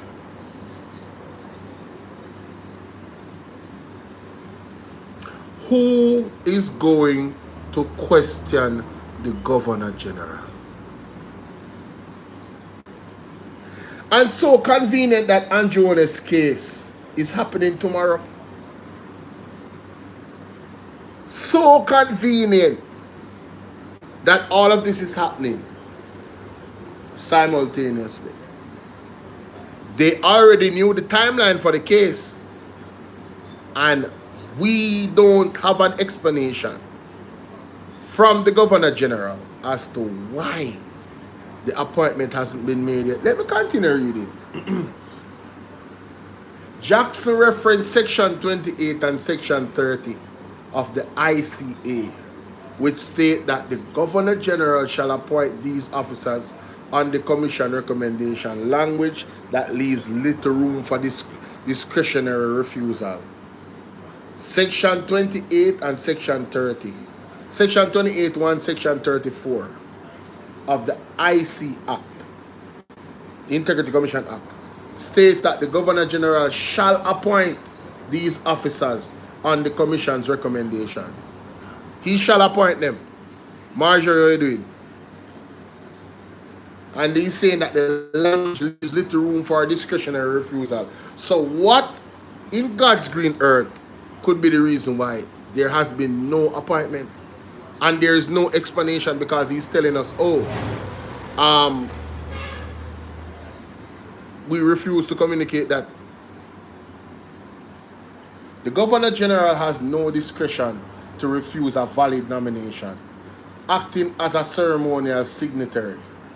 An issue, if one exists and however reasonable, would require legal recourse, not rejection by way of prolonged delay, she added. Ladies and gentlemen, from what I've understood, you can't carry the Governor General to court.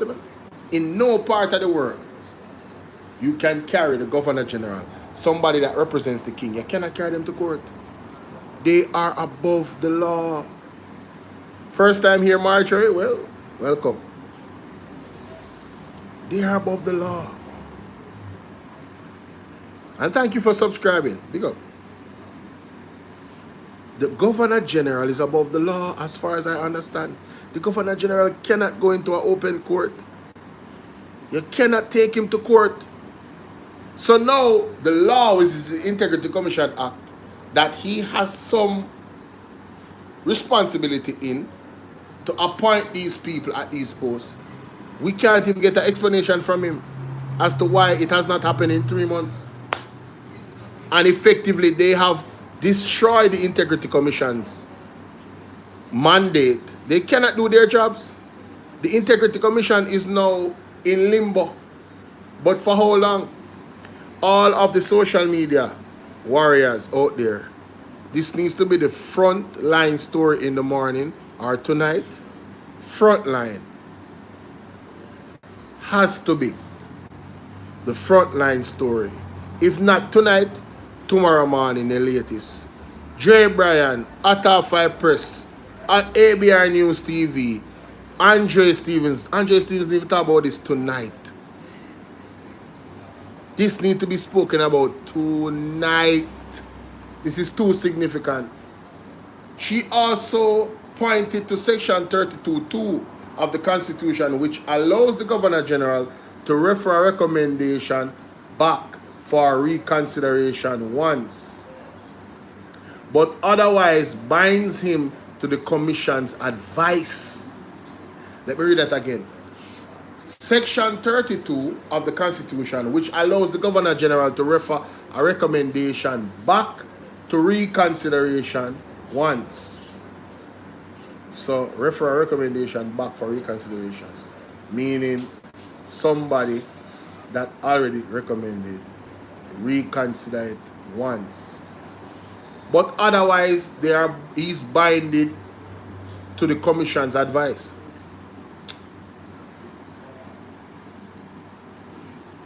Jackson is of the view that the intention of this power of reconsideration is confined to verifying critical eligibility. Example, if the nominees lack qualification or has clear conflict per Section 28(3) and 36. Section 28(3) and Section 36. If the Governor General has exercised his right to request reconsideration, the Commission may choose to reaffirm its nominee or support a new one. But Jackson warned that the prolonged silence or inaction without invoking Section 32 would lack legal bias, raising concerns of unauthorized obstruction. Unauthorized obstruction of the Integrity Commission mandate. Mighty God, the Governor General is in a pickle. This no look good. This no look good. Let me read that again. If the Governor General has exercised his right to request reconsideration, the Commission may choose to reaffirm its nominee or support a new one. But Jackson warned that prolonged silence or inaction without invoking Section 32(2) would lack legal basis, raising concerns of unauthorized obstruction. I'm going to go back up to the top of the article here, so where it was mentioned, right? To get some more understanding, right, of what was said. Section 32(2) she mentioned. Section 32(2). What does Section 32(2) actually state?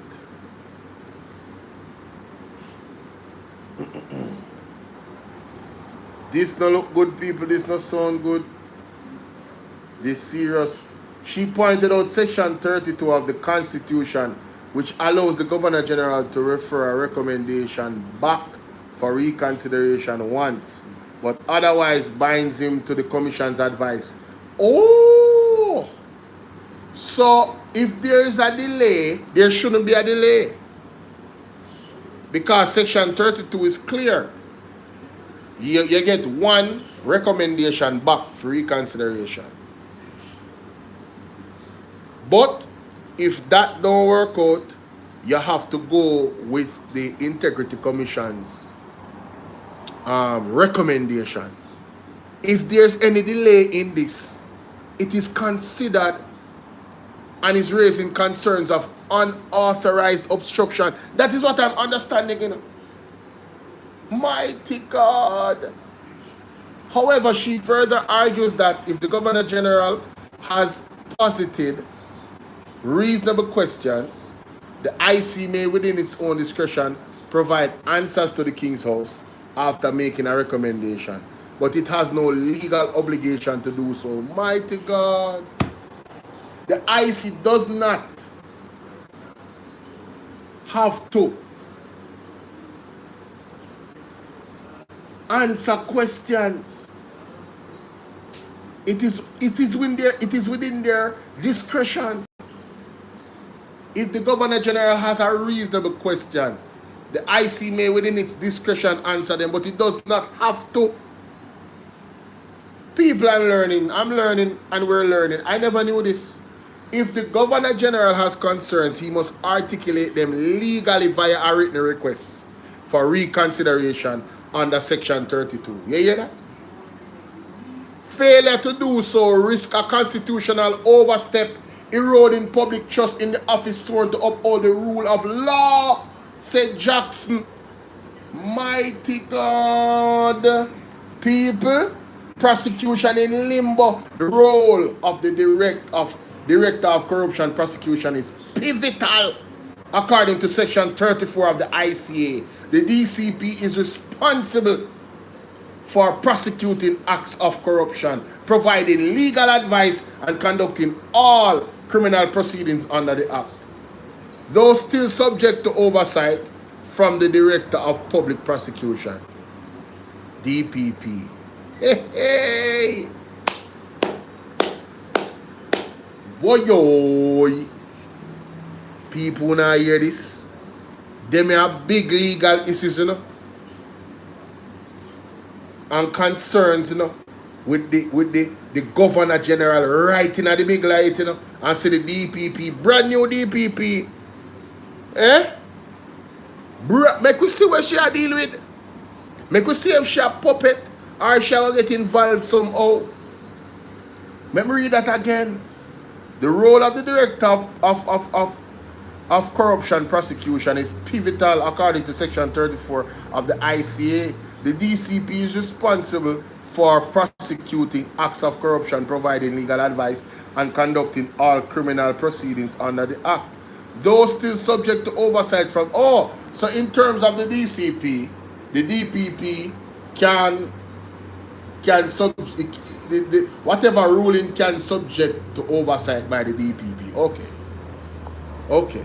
That them just tell you the rule at the DCP and how the DPP under the law would have some type of involvement in that. Okay. Further, the DCP has the task of providing legal advice to the Commission on matters concerning acts of corruption and offences committed under the Act. So, the DCP, even in the court case with Andrew Honest, the DCP is tasked with providing legal advice to the Commission on matters concerning acts of corruption and offences committed under the Act. So the DCP would be an important legal luminary in my deductive reasoning where Andrew Honest's case is concerned. Ladies and gentlemen, could this be sabotage? Is my question. Could this be sabotage? In addition, Section 34(2) states that the DCP shall conduct all criminal proceedings in relation to the ICA, Integrity Commission Act. An informed source revealed to the Sunday Gleaner that several court matters currently requiring the DCP's involvement and leadership without the permanent DCP prosecution could stall. But hold on, wait.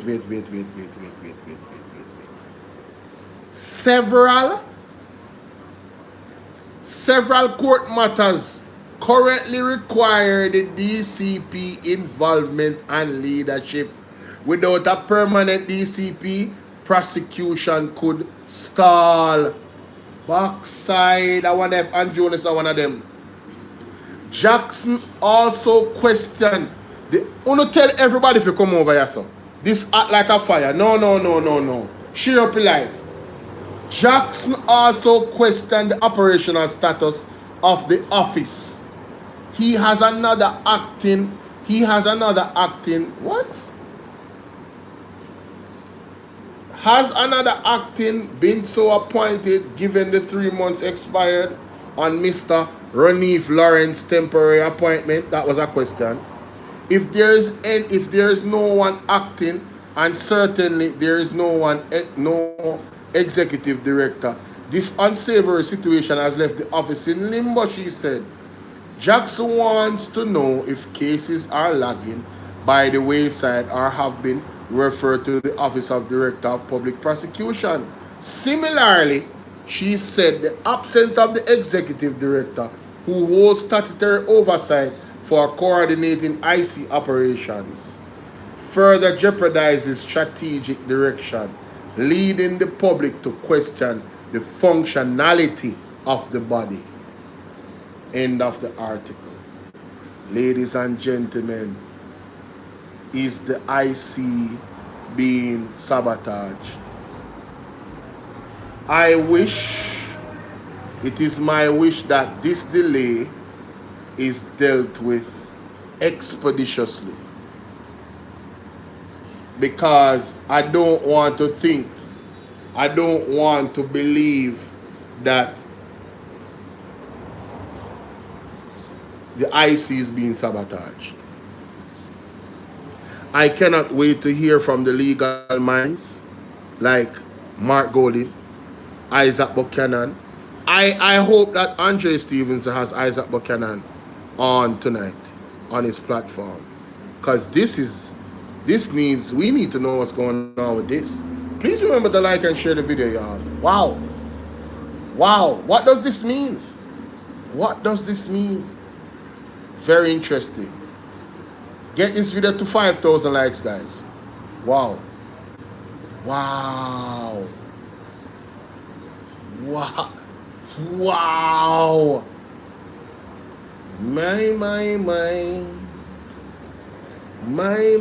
Tonight at 8 p.m. That's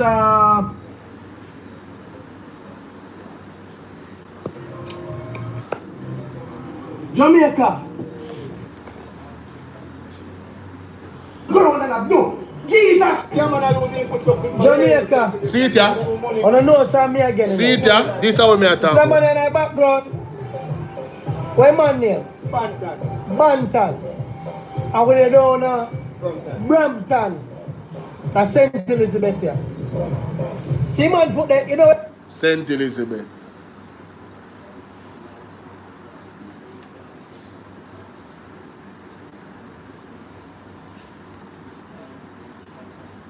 Make we listen back this.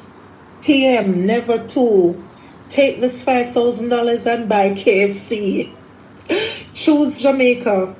And she was refused oxygen. By the time she got to Andrews Memorial Hospital, she died. Her mother is in anguish.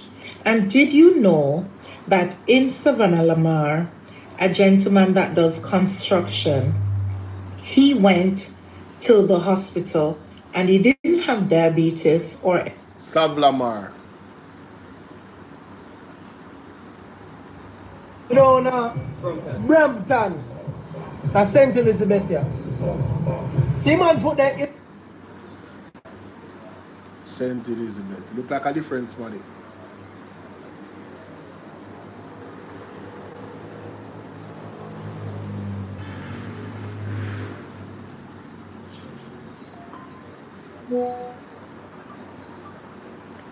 Look like a different person.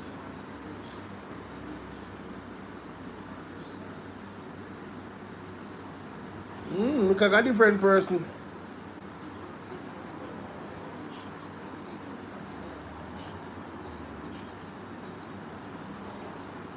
Not true.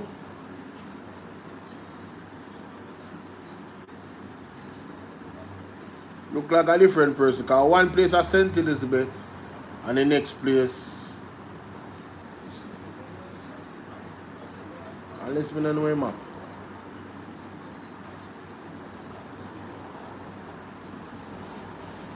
Unless we don't know him up. So two different man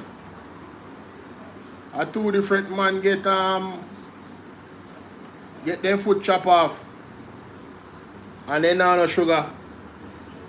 Mighty God. Or maybe the lady in the video got it wrong. Maybe that lady I get it wrong in terms of location. Who knows? Does construction. He went to the hospital and he didn't have diabetes or... And did you know that in Savannah Lamar, a gentleman that does construction, he went to the hospital and he didn't have diabetes or any other issues that would cause them to amputate one of his foot. However, they did because he couldn't find $350,000. $350,000. Make we hear that story. You know, a man said to me, say, if we didn't meet you before, Antonio, what's up? My foot, in just getting foot cut off. He was at Savlamar Hospital. At the same blouse and skirt story. Confirmation. I have to cover this. Confirmation, people. Confirmation. That is it. Ladies and gentlemen, I know say I never really documented this story, but given what is happening in our healthcare system, in this one, I really have to. Because people need to understand the gravity of which I speak when I go live. So when they hear me frustrated, when my brothers from the United States and my sisters from the United States hear me frustrated about all that is happening, the fact of the matter is, any one of us can get sick and go to the hospital. And if it happened to somebody, one person, it can happen to us too. You understand? Big up yourself, Dolores. Big up yourself, Tia. Right? Any one of us, it can happen to. And I'm saying, under this government, these are the things that are happening. Let us listen to these two videos, ladies and gentlemen, and then I come back with my commentary. Listen to this.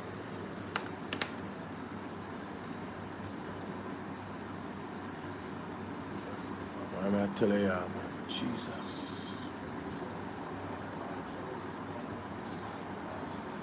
PM never to take this $5,000 and buy KFC.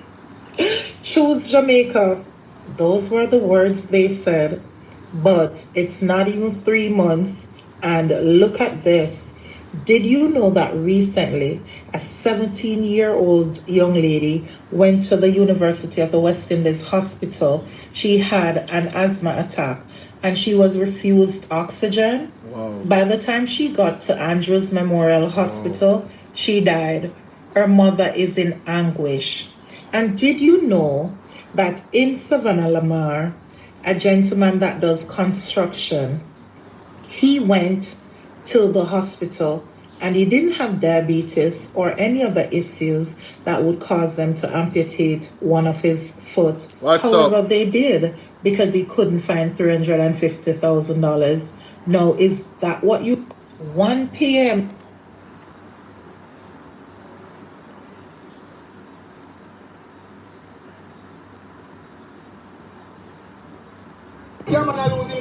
Jamaica. On a no some Lady J, big up, may I tell you? It's the man in the background. Where man name? Bantan. And we down Brampton. And St. Elizabeth here. See man foot there, you know when man said to me, say, if me did meet you before, me know me that probably save my foot. In just getting foot cut off. He was at Savlamar Hospital. Because he be a pain in his foot and he wonder what go on with his foot. And he decided to go to the hospital, which is the right thing to do. If you know what's wrong with you. If you know what's wrong with you. Just tell me what's wrong with you. Him just want to tell him. Because I'm going to believe in natural remedies and stuff. Right? He want to know what's going on with him. They have a man down there for 3 weeks in the Savlamar Hospital. 3 weeks. Admit. Right? Him did it. And a man say about a pain. We have a feeling in his foot. In the sleep night, in the sleep day. Nurses come and can't believe say still do the same way. And that pain. I want the doctor, one little junior doctor. Come there. Was a weeks after. Come realize say, no man. Check your foot. Start juke up your foot and check your foot. Reach down the back and realize say boy. A bad circulation the man have. Yeah? And them and a machine and nothing to do the test them. So the same hospital we're supposed to have free health care with all the machinery where we need. We the citizens. Yeah? To get proper diagnosis and everything in a dead. So when them send the man go, when them send him go, I feel them, I see them doctor them and for them people them and their colleagues. Own the little private place them. In all out in Jamaica know me I talk about. And the amount of money. When the man tell you how much money if you just do a first test. 52,000. If you do one PC test or something like that. 52,000. Then one other one to do must be what? 80,000. The man say, oh, me not having the money there. Then tell him say if you don't have the money there, we're just chop off the gun. He said then come but he said he couldn't take a pain no longer. He couldn't take a pain for 3 weeks. It's long and they couldn't tell him what happened to him. Finally one of them come and say, no man, this you couldn't do. And then tell him point blank. Say if you didn't have the money, he could have better than could have saved the man foot. People want to understand that it's not a situation where the foot half it cut off. It's just because the man can't take a pain and don't have for them money. When them a charge. If you must take out, that him say them never take out the two of them up a Huey. 300,000. They said they must never take out it. Cut off it, it was a two. So they won't take off the whole foot. They must never take off somebody two of them and remove some bad veins. 300,000 everywhere in ton. How much hundreds of thousands of dollars. The next one said, if we ever cut off your foot up a Huey, that class right, 700 how much? 700,000 just to cut off your foot. So if you come back down and public hospital when they say they do it for free. So see that today, he's a mason. He's a mason. Dirty thinking Christopher Tufton. John Crow. How much time will we tell us so they need to put proper machinery in a hospital so we can have them don't want nothing for Uno. Right. The man just want proper health care, proper doctor. who can diagnose it early enough. Know where you want. We don't want no doctorate from them. We just want them to tell you what we have, a problem. See the man there, see cousin there. A man saying things say a sugar in cousin have. He saying things of sugar. A man say in a hospital because his foot did start to rotten off. He say him did them foot start think up the whole place. He's so embarrassed. Can't now be tell them say cut. He tell them say listen me man, because I don't have them the kind of money that I can't take a pain. For 3 weeks a man no sleep. He said cut off it. Says out of frustration. A man need to be losing foot. No, as a mason. Now him have 1 foot. We don't know the challenges to him now to go learn to walk with crutch stick. Learn to walk with crutch stick every day for the rest of his life. For go do what? For go buy crutch. All because you did not the government. Fear the people them again drunk. But I found the thing. Shower labor rights. When the 14 them a drunk the same way. I mean, I said, me don't know if PMP would have been better. Me don't know if none of them would have been better.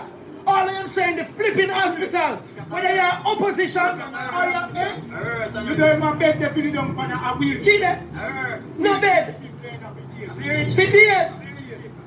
Wheelchair for days. Day and night. You think it's easy sitting that you sit down, you can't move by your foot. And you sit down in a wheelchair in the public hospital because of bed there. For 3 weeks. For 3 weeks. And when you come and talk, you have a drunk and a drive around in a Prado and I put up finger and I talk about 4th term loading, 4th friggin' prison term loading. I should know me enough. Me say me wish together and me did all and lead your position now. You say if I did me, you say any day me go in a parliament drunk up. You say any day me go in a parliament. You say any day me go there so. I forced Jamaicans to see freedom. And life, and liberty, and good health care, and clean country, and good wages. Uno drunk. See man losing, but man upset. And then I say, I sit when they have 5, 6 years. But I'm not even that. Feed them friends, and then pity them. And this man is because of us. Man say frightened, he's seeing cousin with 1 foot. Say frightened. He's seeing cousin with 1 foot. You hear that? I'm telling you. See them doctor them in say where the hospital will work for government. Then they want to really treat the people and they want to send So they keep writing recommendations and recommend over to them private friend places where they make much money. Me tell us a drunk club who know if you kill me that's a country because me not top representing people. No, me know why Lisa Anna left representational politics because I am watching her page and I was very upset with her because this is the only way she can get to really talk against the drunk them because she put out one video we don't want to do and the monopoly in the country with the 2 chicken company them best dressed and the next one where they are. She was talking about the monopoly and now she's frustrated about it.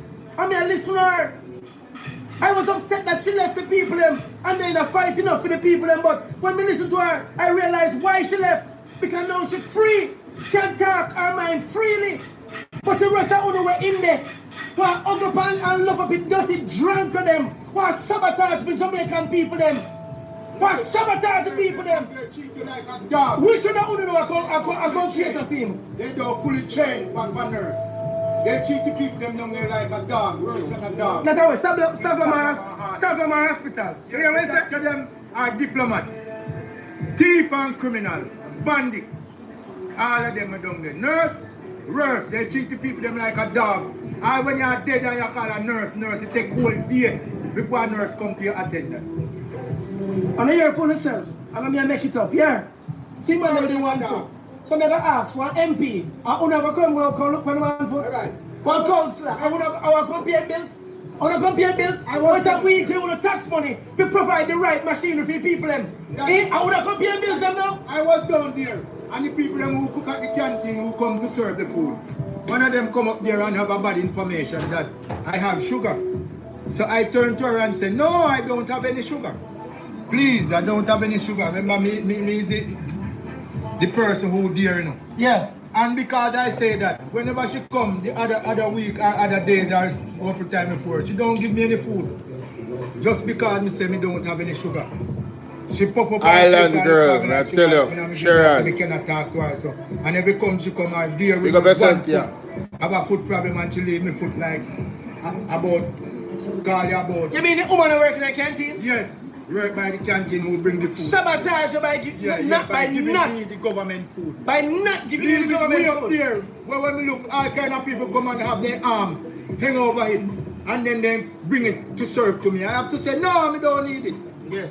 Everybody up there. But you realize the man have class. I was watching her. The man sit down and watch. One bullfrog looking one. She come and say, I must not get any breakfast. And I said, turn to her and say, me say, why? She said, because you have sugar. I said, no, I don't have sugar, I don't diabetic. See me, and because I say that, whenever she come to serve the food, she don't give me any food from that. Jamaica, how do you hear that? She even left something for me to eat. She see, if you ever done, we have 7 seconds. About 10 chain up the line. Jamaica. Put down with food with everybody. Jamaica. Some people, you know, why? This man is a productive member of society. The man is a mason. My check? My check. This man is a mason. A skills man. We wouldn't mind if we had more of the men them like this. Man where those skills work. And you just heard extensively his experience in Savlamar Hospital. No, this is not to single out Savlamar Hospital. Because we have problem with all the hospital them as far as me concerned. If it's not one thing, it's the next. The issues are incredibly massive. Them wally plentiful. Now imagine, you cannot go back from cutting off somebody's foot, Cutting off any limb should be the exact extreme last resort. You literally not have no other choice. The man have a circulation problem. This could be any one of us. Because you don't have to be big body if you have a circulation problem. You can't small to have circulation problem. You understand? Your blood vessel is small. There's a lot of things that can cause circulation problem. Right? So I am saying, why the Minister of Health, why the Minister of Health not get fired yet?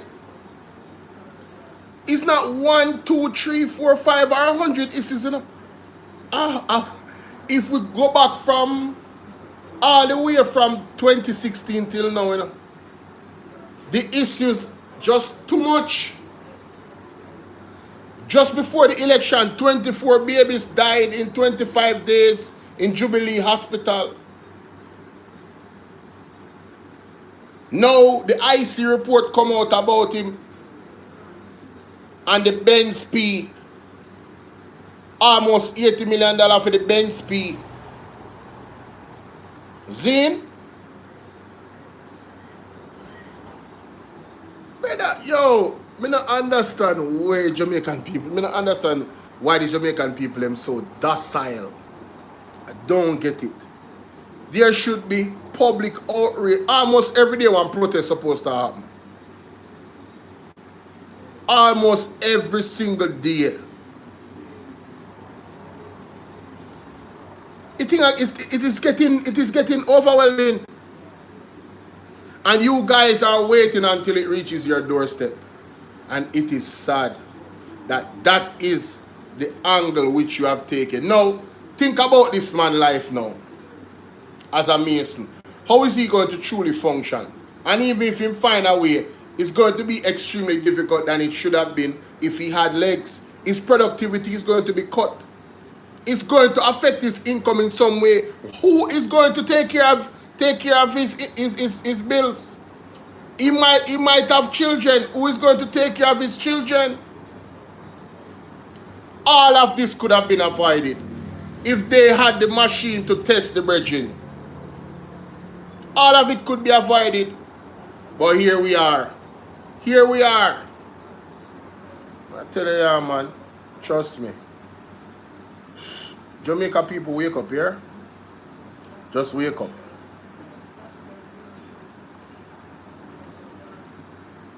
Mommy, what is the timestamp on that? What is the timestamp on that? Huh? No, man, I just want the timestamp. Where did it start from?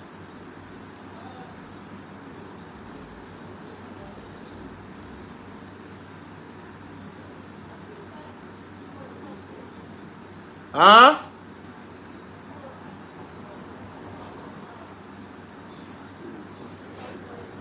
In the church, you abandon worship. Church, Jamaica. The nation, there's pain. The nation is going through pain. There's mourning all over. They have been. And we pay no attention, Church of God. Where is the people of God? Where is the warriors of the land? Warriors! Holy Ghost. Jesus God. Jesus Death God. toll, the death toll is rising in Jamaica. Oh God, we told the people. We told them. Yep. Yes, sir. Yep. For the remnant's sake, Lord, have mercy. Did tell, surely did tell them. My God Almighty, Jamaica, return back to the Lord. Jamaica, in the dead toll, everywhere you turn, every parish, murder, slaughter, talking about this. It's the order. Yes, sir. Oh God. People are scared. People are afraid. The nation is mourning. The nation is mourning.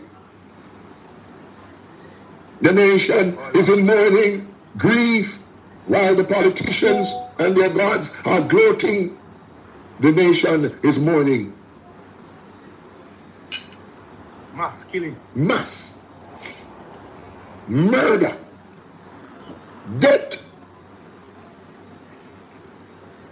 Jesus. Pure death. Pure death. Oh Lord God Almighty. Oh God. Jesus. Oh God. The Bible says, who is blind but my servant, who is deaf like the messenger, who is blind like the one is covenant with me, blind like the servant of the Lord. You have seen many things, but you pay no attention. Your ears are open, but you do not listen.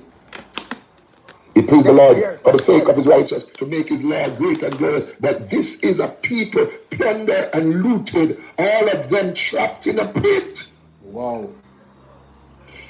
Did you hear that, sir? Oh yes. But this is a people plundered. Jamaica, we are being plundered. Blind people, dumb, deaf people, ignorant people, political people, people who are cussing us out for the man, hear us and listen to us. Those who their only mindset is on a man. Their only concern is about a man. Their only defender is Lord God Almighty, Jesus Christ of Nazareth. Jamaica.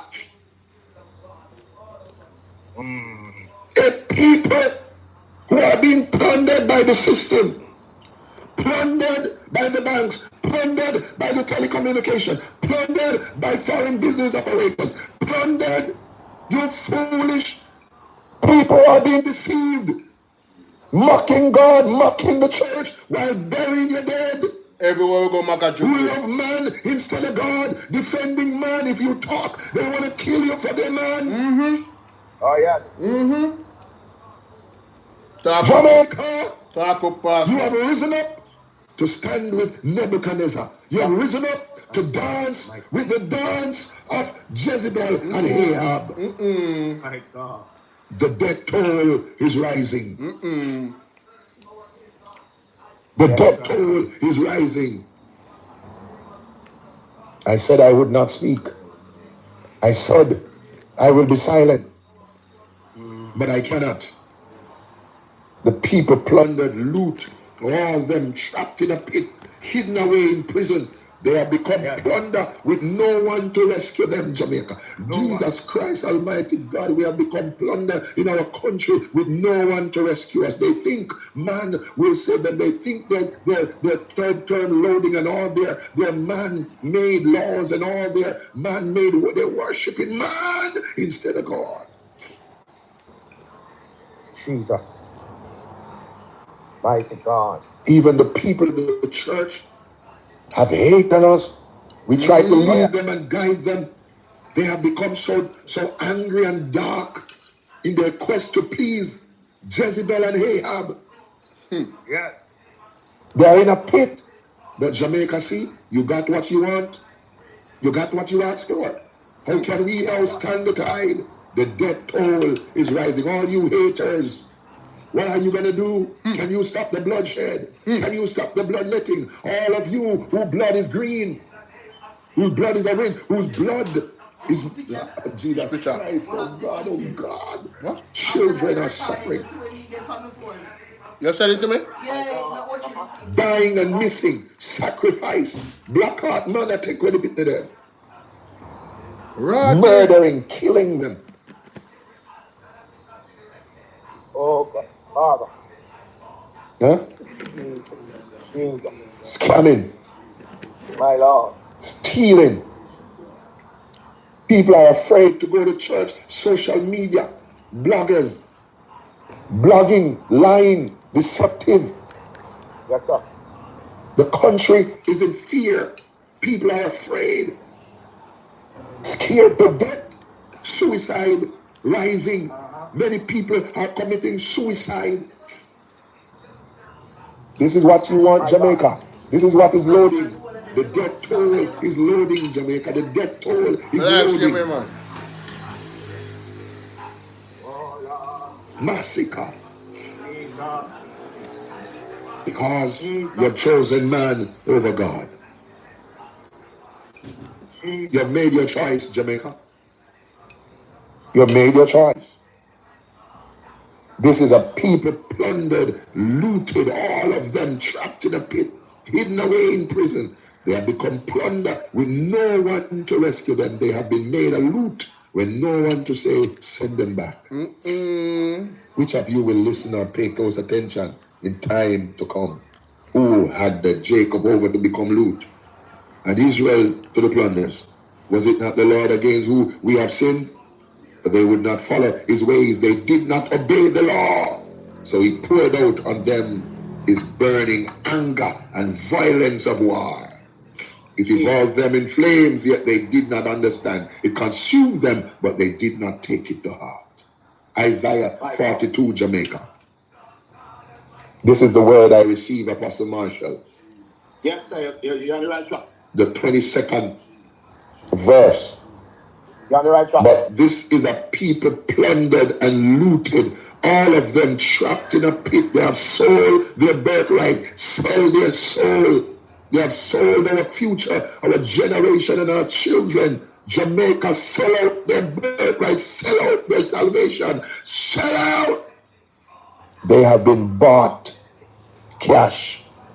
And now, they, Jamaican people, many have been bought, paid cash to sell their lives, their generation, and their soul. Who don't like it, do something about it. Jamaica, you have sold out your birthright. You have sold your future, and you have sold our children's future to the world powers and the world order. I told you it was going to be so. It has happened, and you turn against me.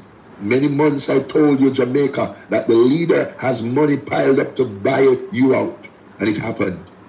And instead of you acknowledging the prophetic release, you turn against the prophet. I told you the system will be rigged. I told you the system will be controlled. I told you the system will be manipulated. Because I told you they have 5 more years. In Jamaica, I cannot be silent. Because now the death toll is rising. Now the Lord says, come back to the altar. Yes, sir. Repent or perish. Return Jamaica. Return Jamaica. Many of you are living in deception. Many of you are living a lie. Many of you know the truth. Many of you seen it in your eyes and denying the truth. Many of you are hypocrites. You see what is happening. You realize that we're not lying. But now, what are you going to do? The death toll is rising. I have spoken. I have warned. I have sounded the alarm. I have blown the trumpet. I read from Jeremiah 7. The children, the sacrifice. I don't know what else to do. I don't know what else to do. But I heard the death toll is rising. What are we going to do? Our people who have been thrown in a pit. Our people who have been deceived. Our people who have been bought. Our people who have been captured. Our people who have been oppressed. Our people who have been slaughtered. Our people in Jamaica who are being sacrificed. My God. The nation is being sacrificed. The leader has sold the nation. The Nebuchadnezzar has sold the nation. And the nation is being sacrificed. Blood is running on the land, on our streets, the accident, the murders. There is a curse. There is a spell. Jamaica, we need to rise united, rise together. We need to stand against this powerful force raking his ugly head on our nation. Jamaica, I'm begging you, please do not turn against us. You people who are so diatic to man, so political, so angry, so dark, so captivated by the evil.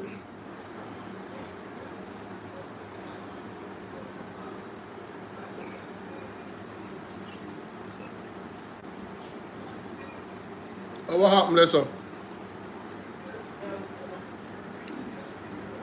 What happened to the audio?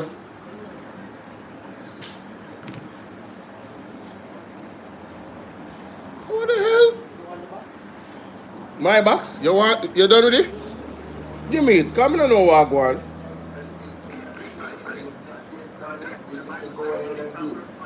You have already done it. We're praying for you right now.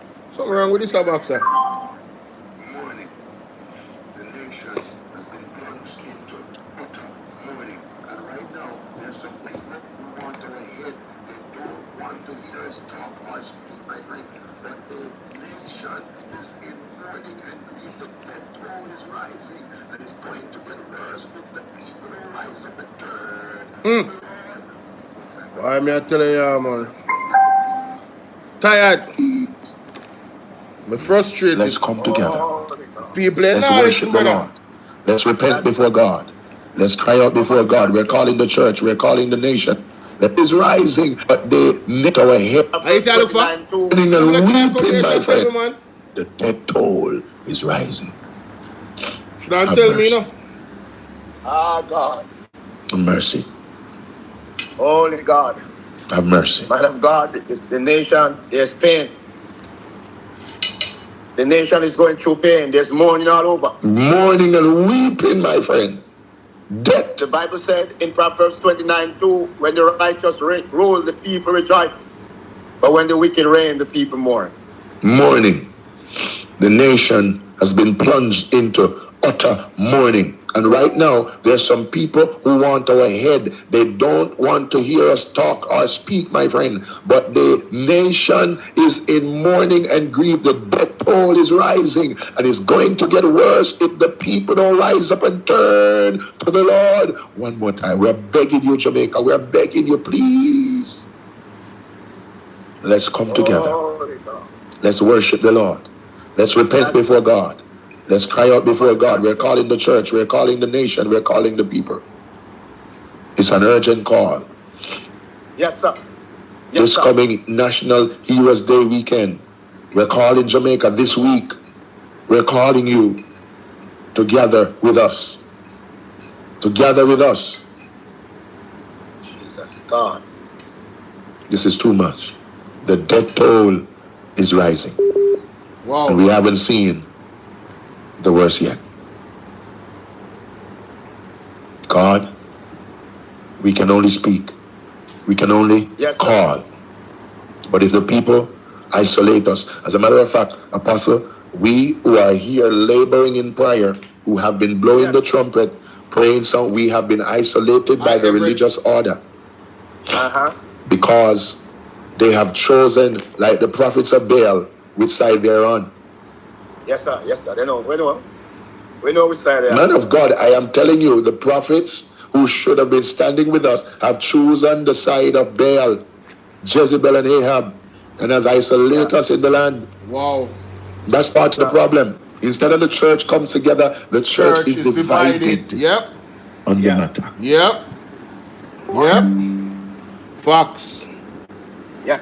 Straight Church facts. divided. That's why we have the chaos in the land. Dark days are ahead. Wow. Oh, Lord God. Destruction on any side. And the death toll is rising. Jesus. Murder, killing, accident, children involved. Yes, sir. How do we get out of this? We have to come together. We have to come together, Jamaica. Cry out to God in prayer. God Almighty. It's a must. We have to come together. There must be a gathering, and the gathering will be in Mandibla. We'll gather to cry out to the Lord. Jesus. Rebuild, reload, recharge. Yes, yes, sir. Blood and fire. That's what We're calling the nation. We're calling churches. We're calling believers. We're calling warriors. Let's pull together. This coming week, breakthrough meetings.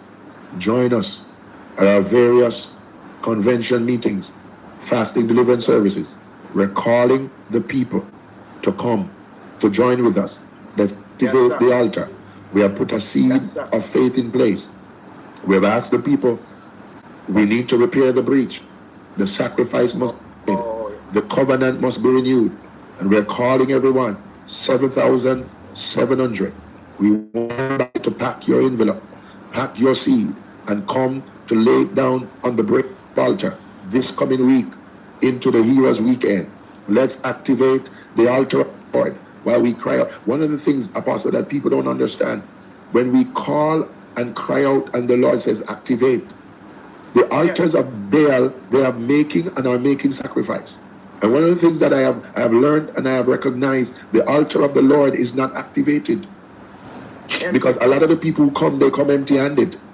They want the blessing, they want the saving, they want everything. But the altar, something about the altar. I heard it and I'm hearing again. Tell the people to activate the spiritual altars of the church with their sacrifice. And call on the Lord and he will hear. When God got ready to deliver Israel, they had to activate, they had to kill a lamb. The people cry out to God of Israel. Elijah took Mount Carmel, and it was the altar that speaks.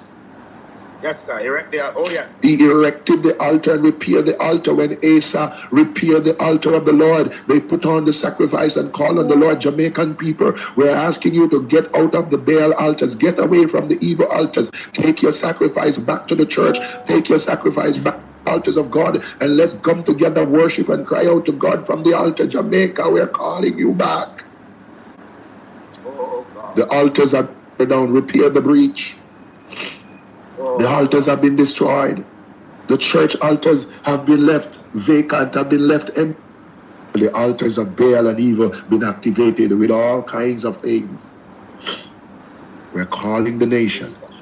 Make a sacrifice. Come to the altar of God. Lay down sacrifice. I heard it clearly. I'm saying it again. This time you cannot empty-handed before me. Because there are many altars that has been erected. Many Cyrus altar, many government altar, many public altar. A lot of the murders that are and the killings that are happening, my friend, it's sacrilege, it's altar. A lot of people in Jamaica, your livelihood is on a, many people are using witchcraft, killing a lot of people in the nation. And it's happening from the altars. Oh, God. Oh, my God. Jones, Michael, you always come on here with your rubbish. We're talking Bible. God. If you don't understand the Bible, in fact, we just block and all the negative energies around here because we have no time for it. But yeah, the church don't need nothing but Baal need it, and the Obia man them need it, and the government, all of you look a demonic force. You people who don't understand. People who are dumb, blind, deaf. You go take money work, Obia, but the church don't need. Everybody get up. The church don't need, and the church don't need. I'm on YouTube. I'm on Mark Stewart's page. I'm on the backup. Nikki, I'm on the page. You see these people? Pastor, don't pay them no mind, you know. Don't pay them no mind. I make sure, say, I do my part and plant the seeds them in the church and give the church offering. Because the church is like, what would I say now? The church operate like a non-profit organization and a charity at the same time. 1, 2, 3, at you, God bless, big up. Yvette, big up. So, Simone, big up. Where you say no signal in the background? Yeah, most of the church then cool, that's true. But what me I say?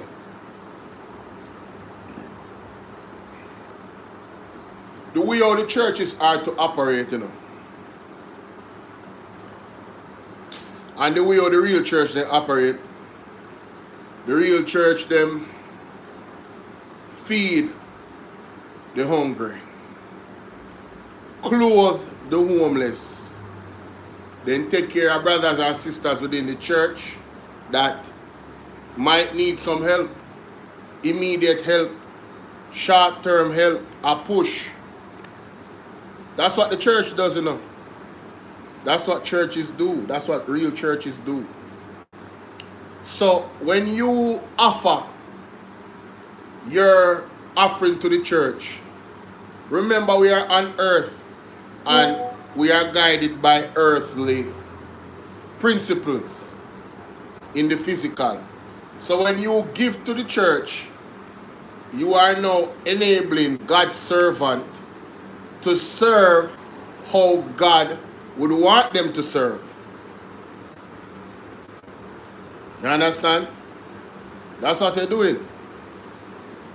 So I don't understand how a person, like, do you guys remember this lady that said she would sell her house and give Andrew Honest the money and live out that street just to help him to win the election? Where is that same energy for the churches? Where is that same sacrifice for the churches?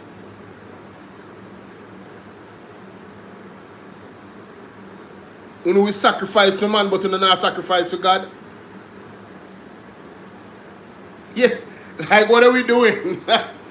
What are we actually? This lady said she would literally sell her house and sleep in the street, be homeless, just so Andrew Honest can be the Prime Minister. Just for helping. But you are reluctant to give to the men and women of God that is serving God's purpose here on earth. Alright. Alright, continue. Keep doing what you're doing. Keep doing what you're doing, man. These people don't want to sacrifice on the Lord's altar. Every day they get up, the church don't need, and pastor take, and pastor this, and pastor that. Asa said, he gathered and assembled the people. He built the altar and make sacrifice. These people, that is a problem. They don't want to sacrifice to God because they get up every day talk about church need, and you pastors are thief, and you pastors woman. What are we? We're stuck in the gap. Yeah, me know. So when these people go to the witchcraft and the evil, what do they take? What do they use? So God's altar must be empty. God wants prayer. They want the church, but they don't want to make sacrifice. These demonic people go to all these wicked, these evil prophets with their money. And yeah, that's our next thing too. if the Oberman said 200,000, them a fine it. Remember say, the pastor not tell you how much money for giving up. You give willingly and through your own conscience. The pastor not tell you how much money for give to the church.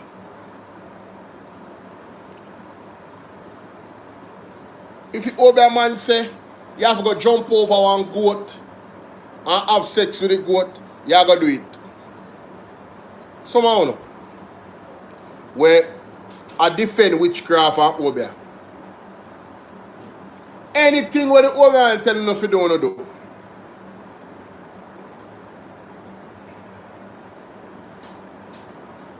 Boy, I tell you, boy. Down. But when it comes to the church don't need. The blood of Jesus is against you people. Tell them. Who rise up against the church and sit on the heads of the people, the men of God. Show Bible where the people appear before the Lord and the altars were not activated. Everybody wants us to pray. Everybody wants blessing, but nobody wants sacrifice. No sacrifice. Everybody wants breakthrough. Everybody wants deliverance. Everybody want to take their money and go work witchcraft. So how comes? How comes? Jamaican people take 50, 100, 200, 100, go to Cobia and carry Cyrus and Simon. But the church don't need. The church don't need nothing. And that is the next thing too. Why do you think? Why is it okay for the Oberman to need money, but the church don't need it? Ain't that something? Why would you even go to an Oberman? And him need your money. But the church don't forget the money. Hey, listen, man. Listen, man.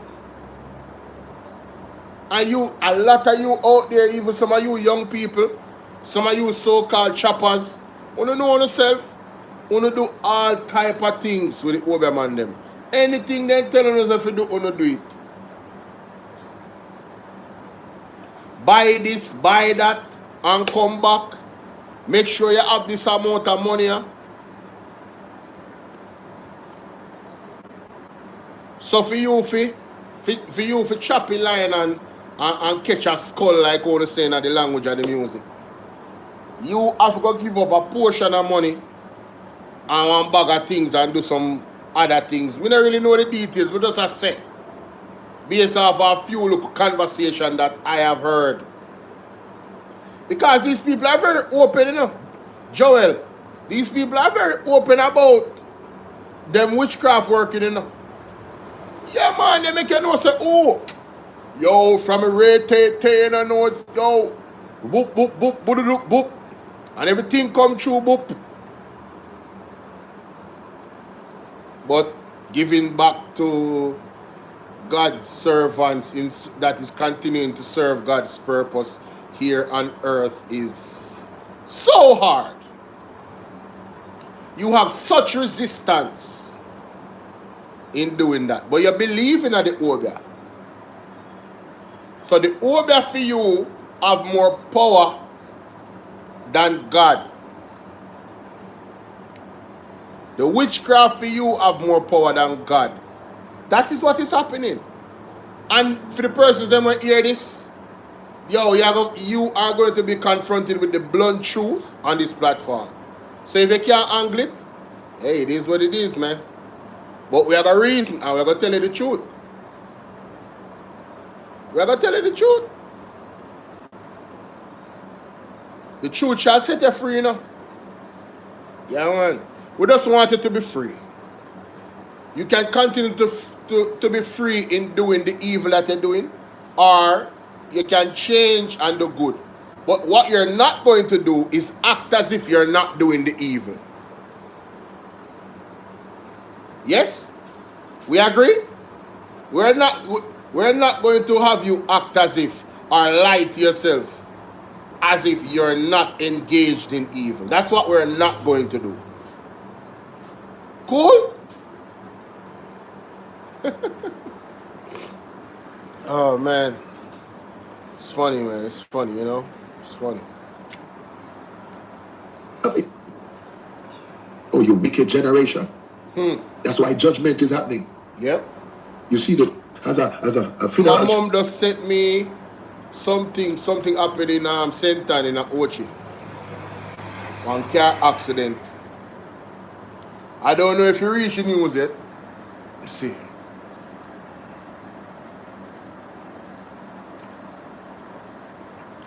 Oh.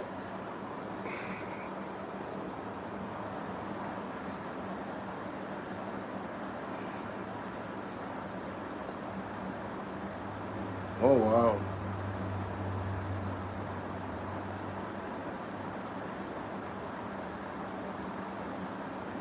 Jamaica Gleaner. Let me see it now, not come up yet. Probably coming at the Star. Let me see the Observer.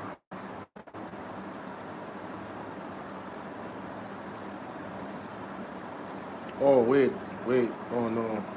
No, it not come up.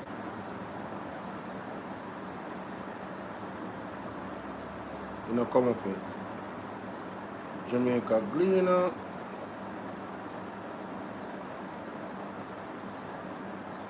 Jamaica Observer. What happened to Mr. Lover? Mr. Loverman. Shabarangs was on Friday, October 10, certified silver in United Kingdom by British Phonographic. Okay.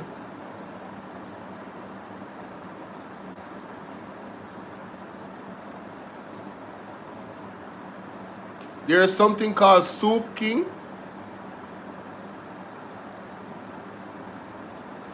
You serious? Who owns Soup King? I really hope it's a Jamaican, you know. I hope it's a Jamaican that lives in the country.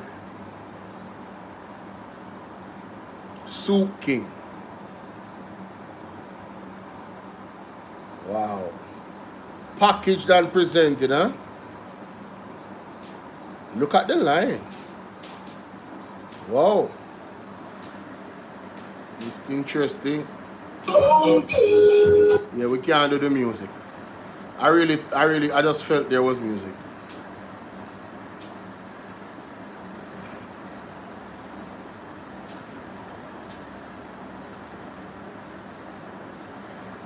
Well on there. No. We just have to read that headline here.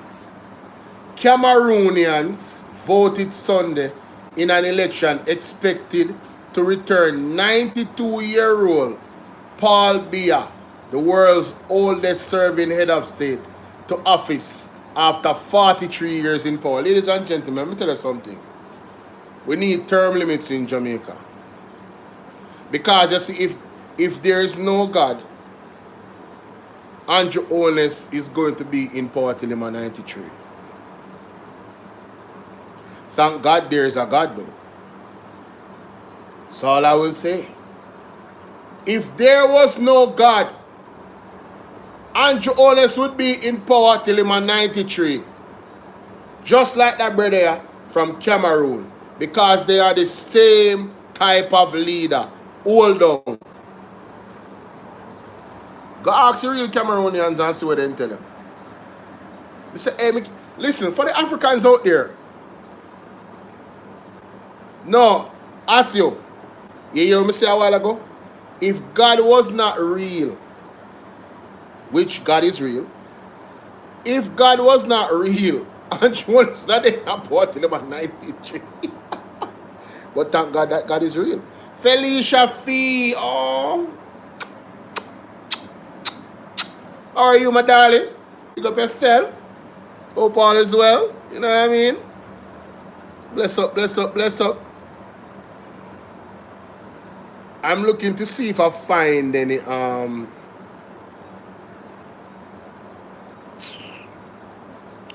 not even gonna highlight that dude, bro. Real talk. I'm not even gonna call his name. The privileged class that gets position because they have a name and their family is this. You know? Yeah. And you see, I wouldn't have a problem with that if the business was actually their people's business. Like, if your family own a company and you get a position in the company because you're his son or his daughter, that's cool.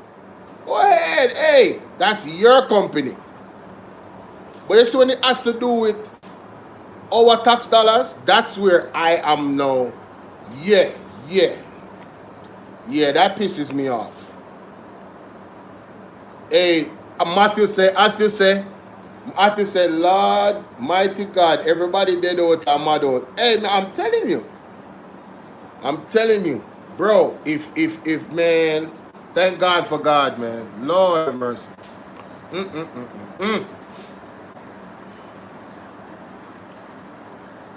Samoda, please, as beach access policy takes place.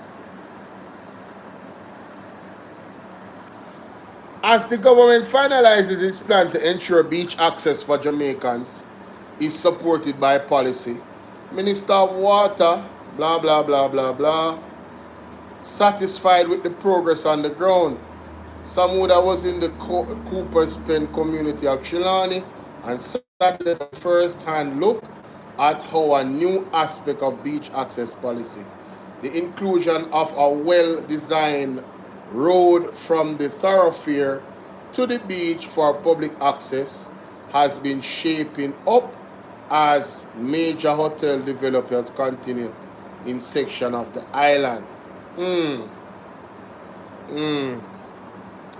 Alright. Criminals seize free beach, demand cash for entry. What? Oh my God. No. Wait. Criminals seize free beach, demand cash for entry. Original shutdown over concerns that criminal networks was charging people for access. Liquidons River in Ochirio, St. Anne, has once again fallen into the hands of profiteers who are extorting Jamaicans to use the free beach. On a visit to the beach last Wednesday, the Jamaica Observer noticed that it was in full operation despite its opening hours listed as Sundays between 8:30 to 4 p.m. Our news team was approached by a man at the side entrance who claimed to be a caretaker for the property, which is owned and operated by the Urban Development Corporation, UDC. He stated that the main entrance was closed, but he could grant access through a side gate near the property. However, access to free beach costs $300.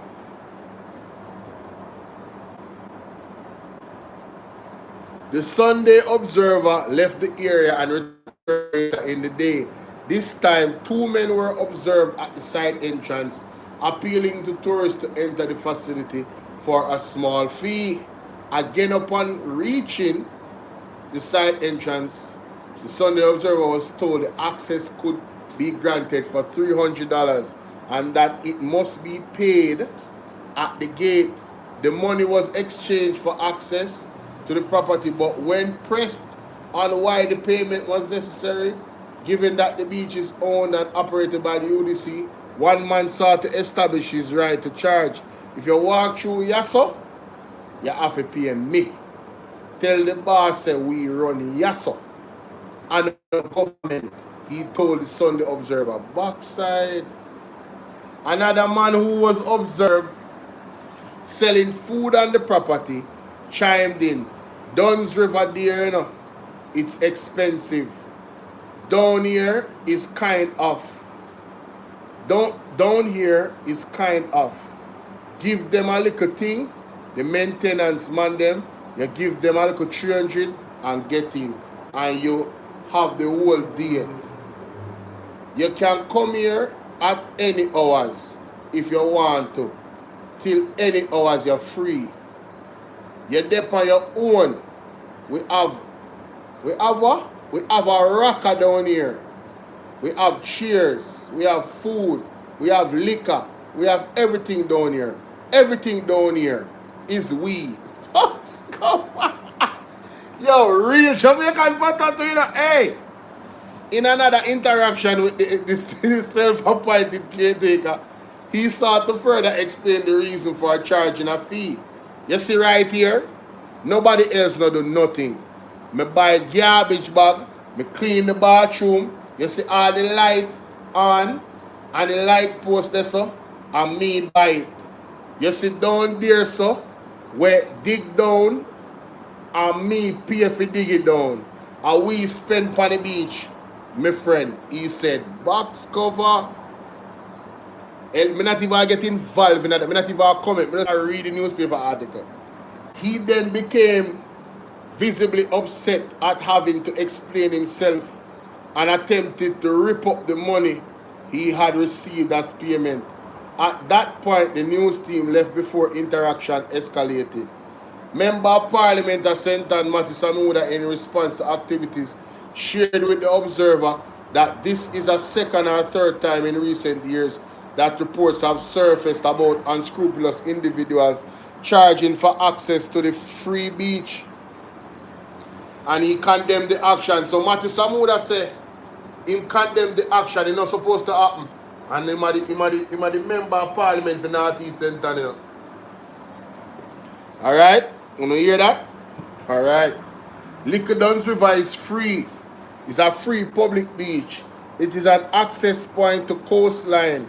It is one that is under superintendence of UDC.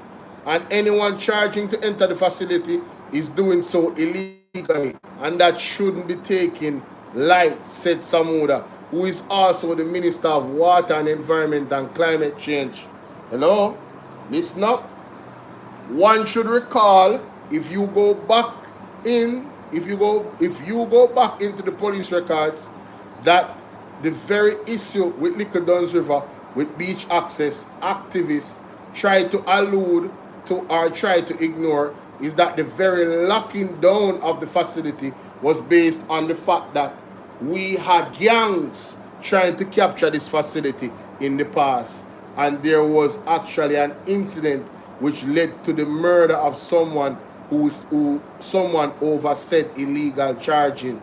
He shared. So this is serious, ladies and gentlemen. This is very, very serious. So somebody's life was taken over this illegal charging, and that's why the beach did lock down. This is very serious. This ain't no joke. His reference was to 2022, 3 years ago, when the property was closed by the UDC due to safety concern after a man identified as 12-year-old Russian Hausen, otherwise called Breda, of Falkland in Ocherius, was shot dead on the property. What? The shooting that reportedly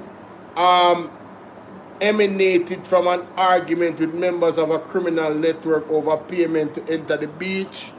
Backside, some would have vowed that the government will not stand idly by and accept a return to that illegality. Hello? Me G Bolo, Art of Love, liking the weather, can't cope with the heat. Not true. Hey, we will not allow it to go back to that point. This issue is front and center. Hear that? So the man them whoever do what them do, just know say police are come phone, you know. Yeah man, you might to someone that say you're not gonna allow that to reach us. So you know it go MP active. We're very aware of it. We already initiated security action and we've already referred the matter to the police.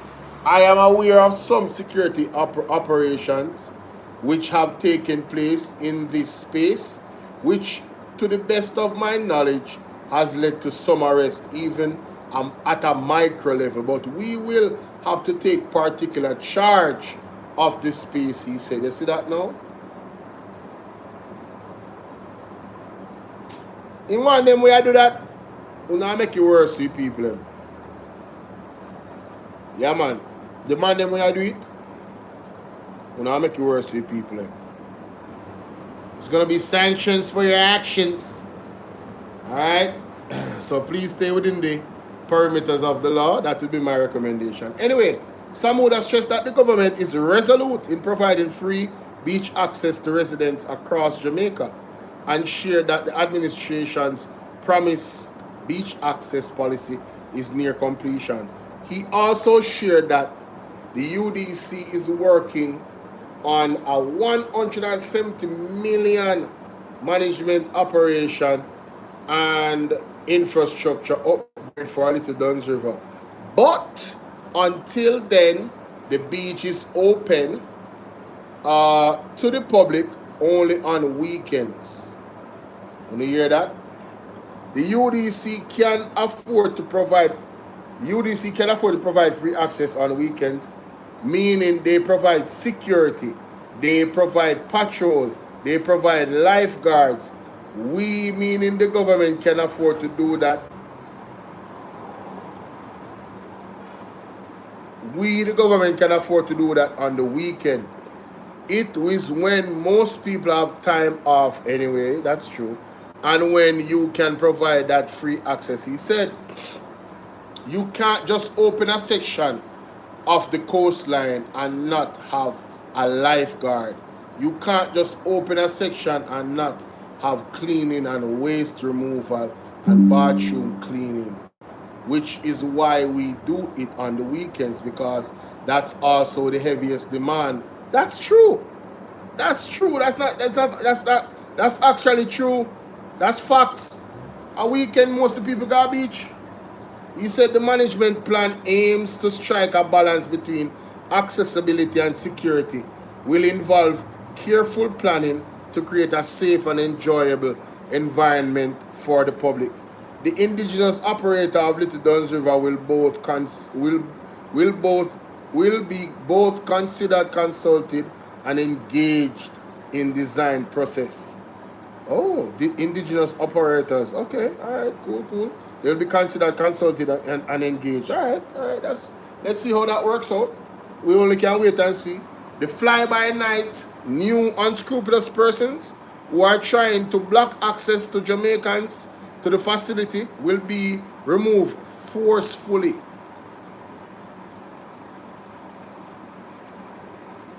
Pause. Full stop. Exclamation. They are not the ones doing any maintenance. They are not custodians. They are not guardians. They are criminals, he stressed. People, it's not me saying this. This is coming from Matthew Samuda. So don't vex with me. It's not I. In March last year, several members of the Jamaica Beach Birthright Environment Movement staged a peaceful protest outside the gates of the facility, demanding 7 days access. According to the lobby group, 70-year-old Rastafarian Ras Vincent Bonga Zine, cheese lived for decades on the land where Little Duns River, formerly known as Cave River Beach, is located long before the UDC acquired the property. Oh! I said lived. I should have said lived. The Rastaman named Vincent Bongo Cheese. Him lived on the property there before the UDC acquired the property. For years. Right? The group said that in the 1960s, Bongo and other Rastafarians carved a path on the property to the sea, uncovering hidden gems and shaping the area into the beloved natural retreat. So where is this general? Where is this Rasta? The group has filed legal... Oh, they filed legal action. Okay, interesting. The group has filed legal action, the UDC, to return full free access to the property and advocate their legal and moral right to remain not as paid tenants but as custodians of the national collective future for public beach access rights. Wow. Oh, so it's a two-edged sword. One, the person that was unalived, that happened. But this part of it now, in terms of the history, with that man that lived on the property and the group that carved out the property, the serious people, the serious. The main entrance at Little Duns River is blocked off by plants. Environment Minister Samuda takes a stroll along a section of the beach in Cooper's Pen, Trelawney, with the new rear aquarelle development in the background. Okay, alright. These are some pictures. Very good article. Eye-opening. Yeah, that's on the Observer. So that was 2 articles about beach access, where Matty Samuda was highlighted. Very interesting. Cooper's Pen community in Trelawney, and also Ochurio St. Anne, Little Duns River. What is?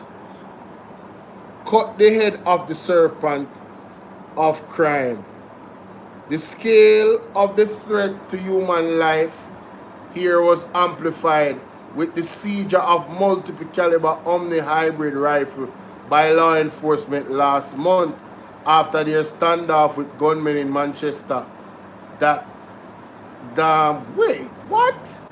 Last month? Wait a minute. People, me tell you, say Jamaica taxi terrible body now.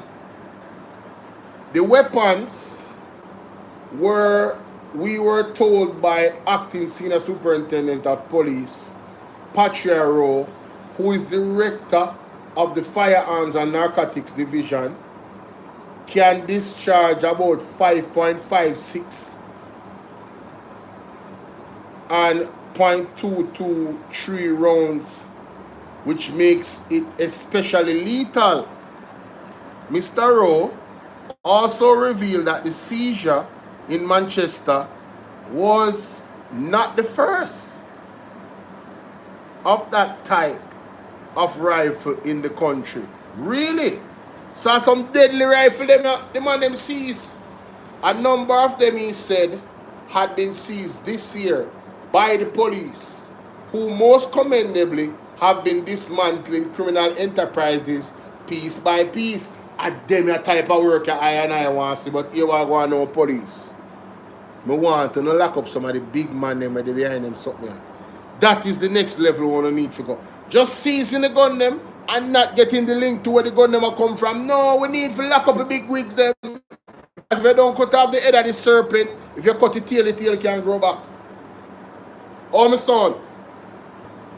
That resolve to take back our country from those who prey on society is welcome by all law-abiding citizens. And if you tell you, I welcome it. I'm law-abiding. We urge the security forces not to relent, and in doing so, increase their focus on facilitators of crimes. What I just said a while ago, the big wigs, the people that are at the top, and them we need to lock up. The people who fund the acquisition of these weapons that are coming into the country. Talk truth. Talk truth. Those individuals are not people of straw for. That means to them not poor. As we all know, the quality of the illegal import arms and ammunition being seized by security forces is not cheap. Acting Senior Superintendent Rowe gave us a breakdown of some of the prices. A handgun being sold for an average 300,000. And it can go up to 700,000. At first time I hear my price because I never buy no gun and I don't know about gun price. Because I am not a licensed firearm holder. Alright? A rifle is being sold for upwards of 1 million. That's so much money for gun? No, sir. So when me look for somebody video them with some white people in America. You have some white people in America and some black people. Hello. They got guns. Them country boys, man, listen. They got guns. Country boy got guns, bruh. You feel me? All types of guns. All types of ammunition. You know what I'm saying? Hey. you don't want to find out. You know what I'm saying? Hey, you just don't want to find out. That kind of money is not easily available to the petty gun-toting criminal. Neither is the volume of ganja being used in the guns for drug trade, which acting senior superintendent Rose spoke to in his interview with this newspaper last month. 50 pounds of ganja, he related, is traded for one handgun. Huh? 50 pounds of ganja for one handgun? 100 pounds of ganja is traded for one rifle? Damn. I don't even want to start to do the numbers because I'm a numbers person. So now I'm going to calculate how much it would cost to get 10 handgun. 500 pounds of ganja? And if you wanted to get a thought, you know what? Never mind. Up to the time he spoke to us, the police said had potentially disrupted the trade of 1,175 handguns. Yo, do the maths. You know how much ganja that? 1,175 times 50, and then 588 rifle with the FNID seizure of 58,799 pound of ganja. 58,000 pound of ganja since the start of the year, which represented 95% of the total seizure by the Jamaica. Now, Jamaica Constabulary Force, as a citizen of the country, what is the process in which these seizures undertake? Is it that they're stored somewhere under lock and key, these guns? Or is there somewhere that these guns are destroyed? What is the procedure? What could prevent these guns from going on the road by corrupt cops? Is my question. So you guys get a gun from overseas. The gun that have no history of Jamaica. When you seize the gun, you go in at evidence, and then who has access to that evidence? Is it possible that corruption can where that gun goes out now? You know, when I really read these things, I just start to think out loud, you know. The confiscated ganja he added had an estimated value of more than 176 million.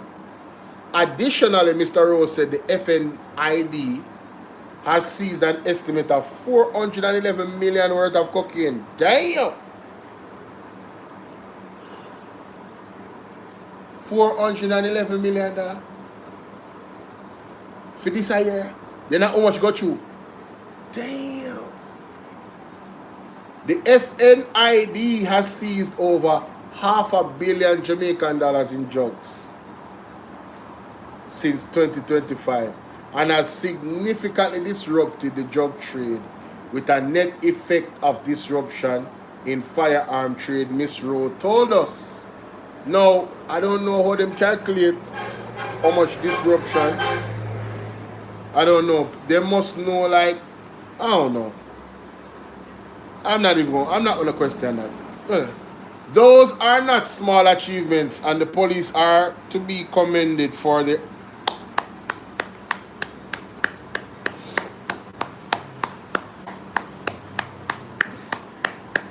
big up the police them. We are doing the good work. Yeah, man. Cause them the amount of gun there. Cocaine and yeah. Big up the police. Big up the police. On this platform, I beat the police so them forget beating, you know. I applaud them, you know. I tell you that straight. Good police are good police. Bad police are bad police. The firearm prohibition, restriction and regulation Act provides heavy sanctions for people convicted of illegal trading, possessing or using guns. We acknowledge that there are some individuals who will not be deterred by those sanctions.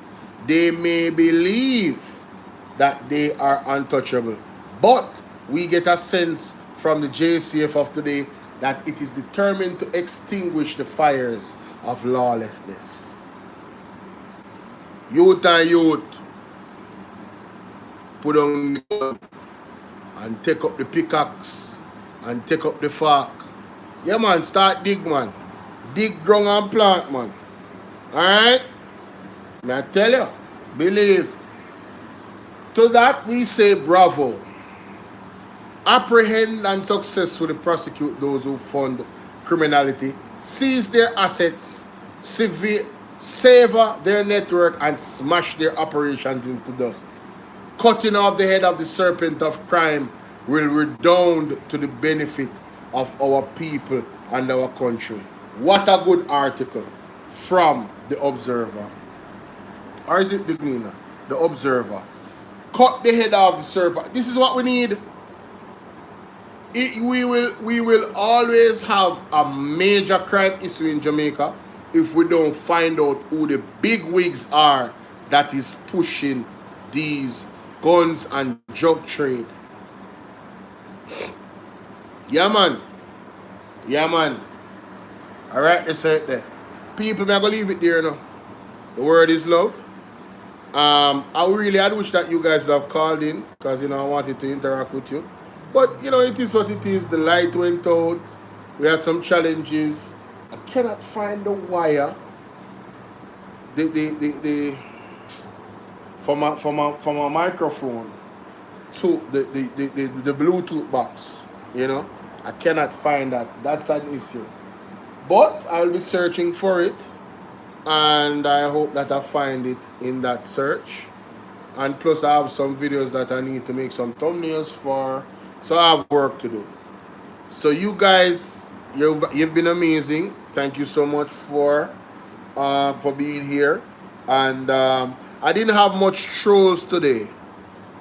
I only had one troll today. That was great.